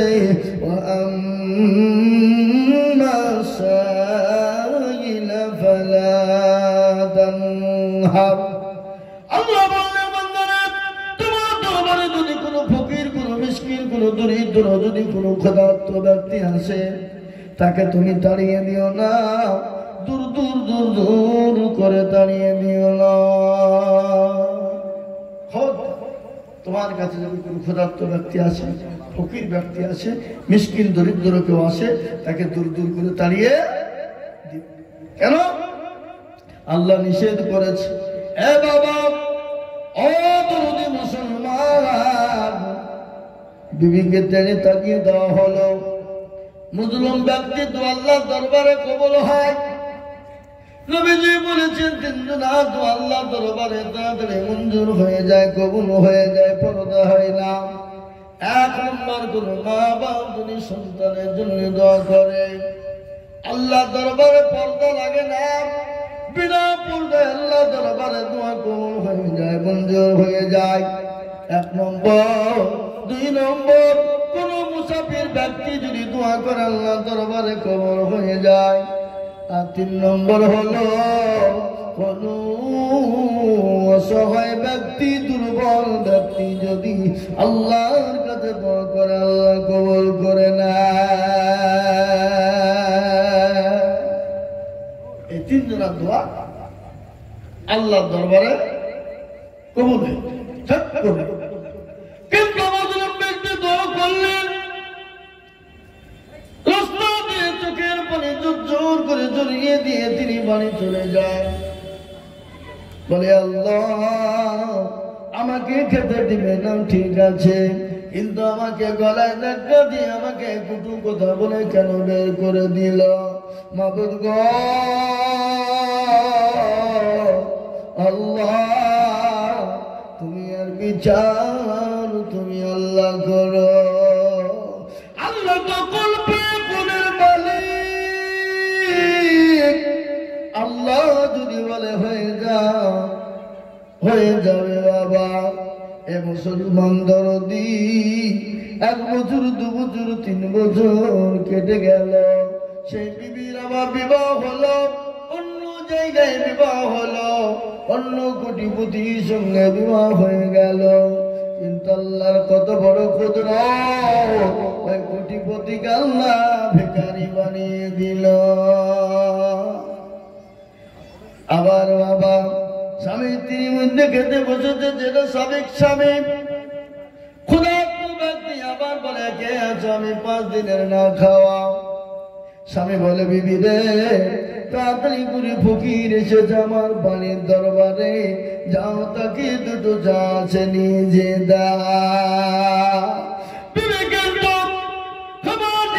ফকিরকে দিবে ইতিমধ্যে বিবি কিন্তু অজ্ঞান হয়ে গেল ফকিরকে দেখে অজ্ঞান হয়ে গেল। স্বামী দৌড়তে দৌড়তে এসে বিবির চোখে মুখে পানি দিয়ে বলে, বিবি রে তুমি অজ্ঞান হয়ে গেলে কেন? তুমি কি, তোমাকে কি ফকির কিছু বলেছে নাকি? বলো, কিছু বলেছে? বলে না। তাহলে অজ্ঞান হয়ে গেলে কেন? বলে, স্বামী গো, ইনি ছিলেন আমার প্রাক্তন স্বামী, ইনি আমার স্বামী ছিলেন। আল্লাহ তাকে ধনী বানিয়েছিলেন, এত কোটিপতি বানিয়েছিলেন। আমি একদিন ফকিরকে খেতে দিয়েছিলাম, খোদার তোকে খেতে দিয়েছিলাম, এই জন্যে আমার স্বামী আমাকে তালাক দিয়ে দিয়েছে। আল্লাহ কোটিপতি থেকে ভিখারি বানিয়ে দিয়েছে। আমি এই জন্যে দেখে বড় অবাক হয়ে গেলাম, অজ্ঞান হয়ে গেলাম। কিন্তু যেটা সাবেক স্বামী ডাক দিয়ে বলে, বিবি রে, যে ফকিরকে খেতে দেওয়ার জন্যে তোমাকে ভিখারি তোমাকে তালাক দিয়েছে, যে ফকিরকে খেতে দেওয়ার জন্যে তোমাকে তালাক করতে হতে হয়েছে, আমি তো সেই ভিখারি। আল্লাহ তোমাকে কোটিপতি বানিয়ে দিয়েছে, আল্লাহ আমাকে ধনী বানিয়ে দিয়েছে, কিন্তু ওই কোটিপতিকে আল্লাহ ভিখারি বানিয়ে দিয়েছে। তাই তো কবি বলে, নদীর কুল ভাঙে ও কুল গড়ে, এত নদীর খেলা, সকালবেলার বাদশার তুই, ফকির সন্ধ্যাবেলা। এ বাবা, আল্লাহ তো কুল ফাকুনের মালিক। মোহাম্মদ নাসিরউদ্দিন মন্ডল দেখো এখানেতে ছিল, 500 টাকা দেখো মালা নগদ জানিল, আরো তুমি করি যাবি করি করো পারা, ক্ষমা করে দিও তুমি জিন্দগির গুনাহ। ও আল্লাহ, তোমার বান্দা নাসিরউদ্দিন তিনি 500 টাকা দিয়েছেন। আল্লাহ ভাই, আমি মোটো দেরি করবো না আপনাদের কাছে।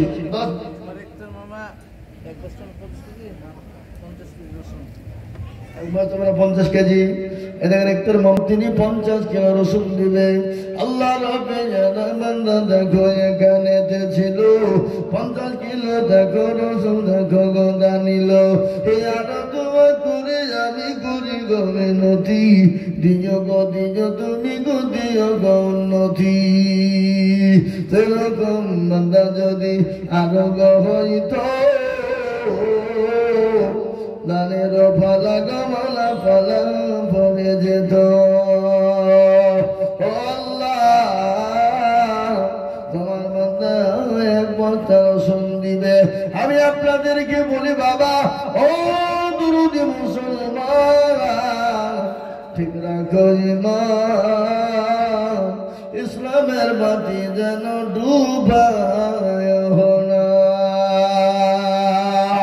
আসুন আমার ভাইরা, ও আল্লাহর নবীর প্রেমিকেরা, দিনের প্রেমিকেরা, ইনশাআল্লাহ 1 বস্তা 2 বস্তা করে রসুন, 10 কেজি 20 কেজি করে রসুন, এ বাবা 200 150 10 20 20 30 যার কাছে যা আছে একটু ঝটপট করে দিয়ে দেব বাবা। শুকুরানি দেখো মলাই এখানেতে ছিল, 5 বছর রসুন 10 শুকুরানি দিল। আগে দোয়া করে আমি করি গোড়া পানা, শুকুরানি দান তুমি কখনো হলো না। 17 গফর তুমি ভগবারি, মিজানে নাকি তুমি করে দিও ভারে।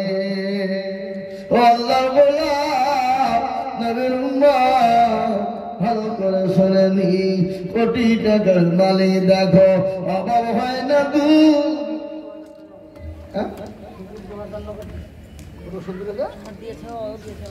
সুবহানাল্লাহ, কত বড় দিন।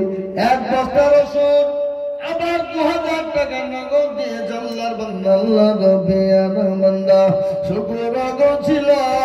1 বস্তা রসুন আর 10,000 টাকা দিল আরো দোয়া করি আমি বান্দা যে তোমার ক্ষমা করে দিও তুমি জিন্দগি তাহার সত্তর গফর তুমি ভগবারি জানে নাকি তুমি গো করে দিও ভারি এরকম বলা যদি আরো হইত হাজারে হাজারে টাকা পালা লেগে যেত। আসুন ভাই, আল্লাহর বান্দারা 10 কেজি 20 কেজি করে রসুন, 1 বস্তা করে রসুন কিংবা 100 200 500 1000 যার টাকা যাতে আসুন, আমি আপনাদের কাছ থেকে চলে যাব, নেমে যাব, এক্ষুনি নেমে যাবো ইনশাআল্লাহ 2 থেকে 3 মিনিট। হ্যাঁ দেখেন 30 কেজি কেন আপনি কিন্তু 50 কেজি করে দিবেন। আল্লাহর পেয়ারা বান্দার কানেতে ছিল 30 কিলো রসুন এখন দেখো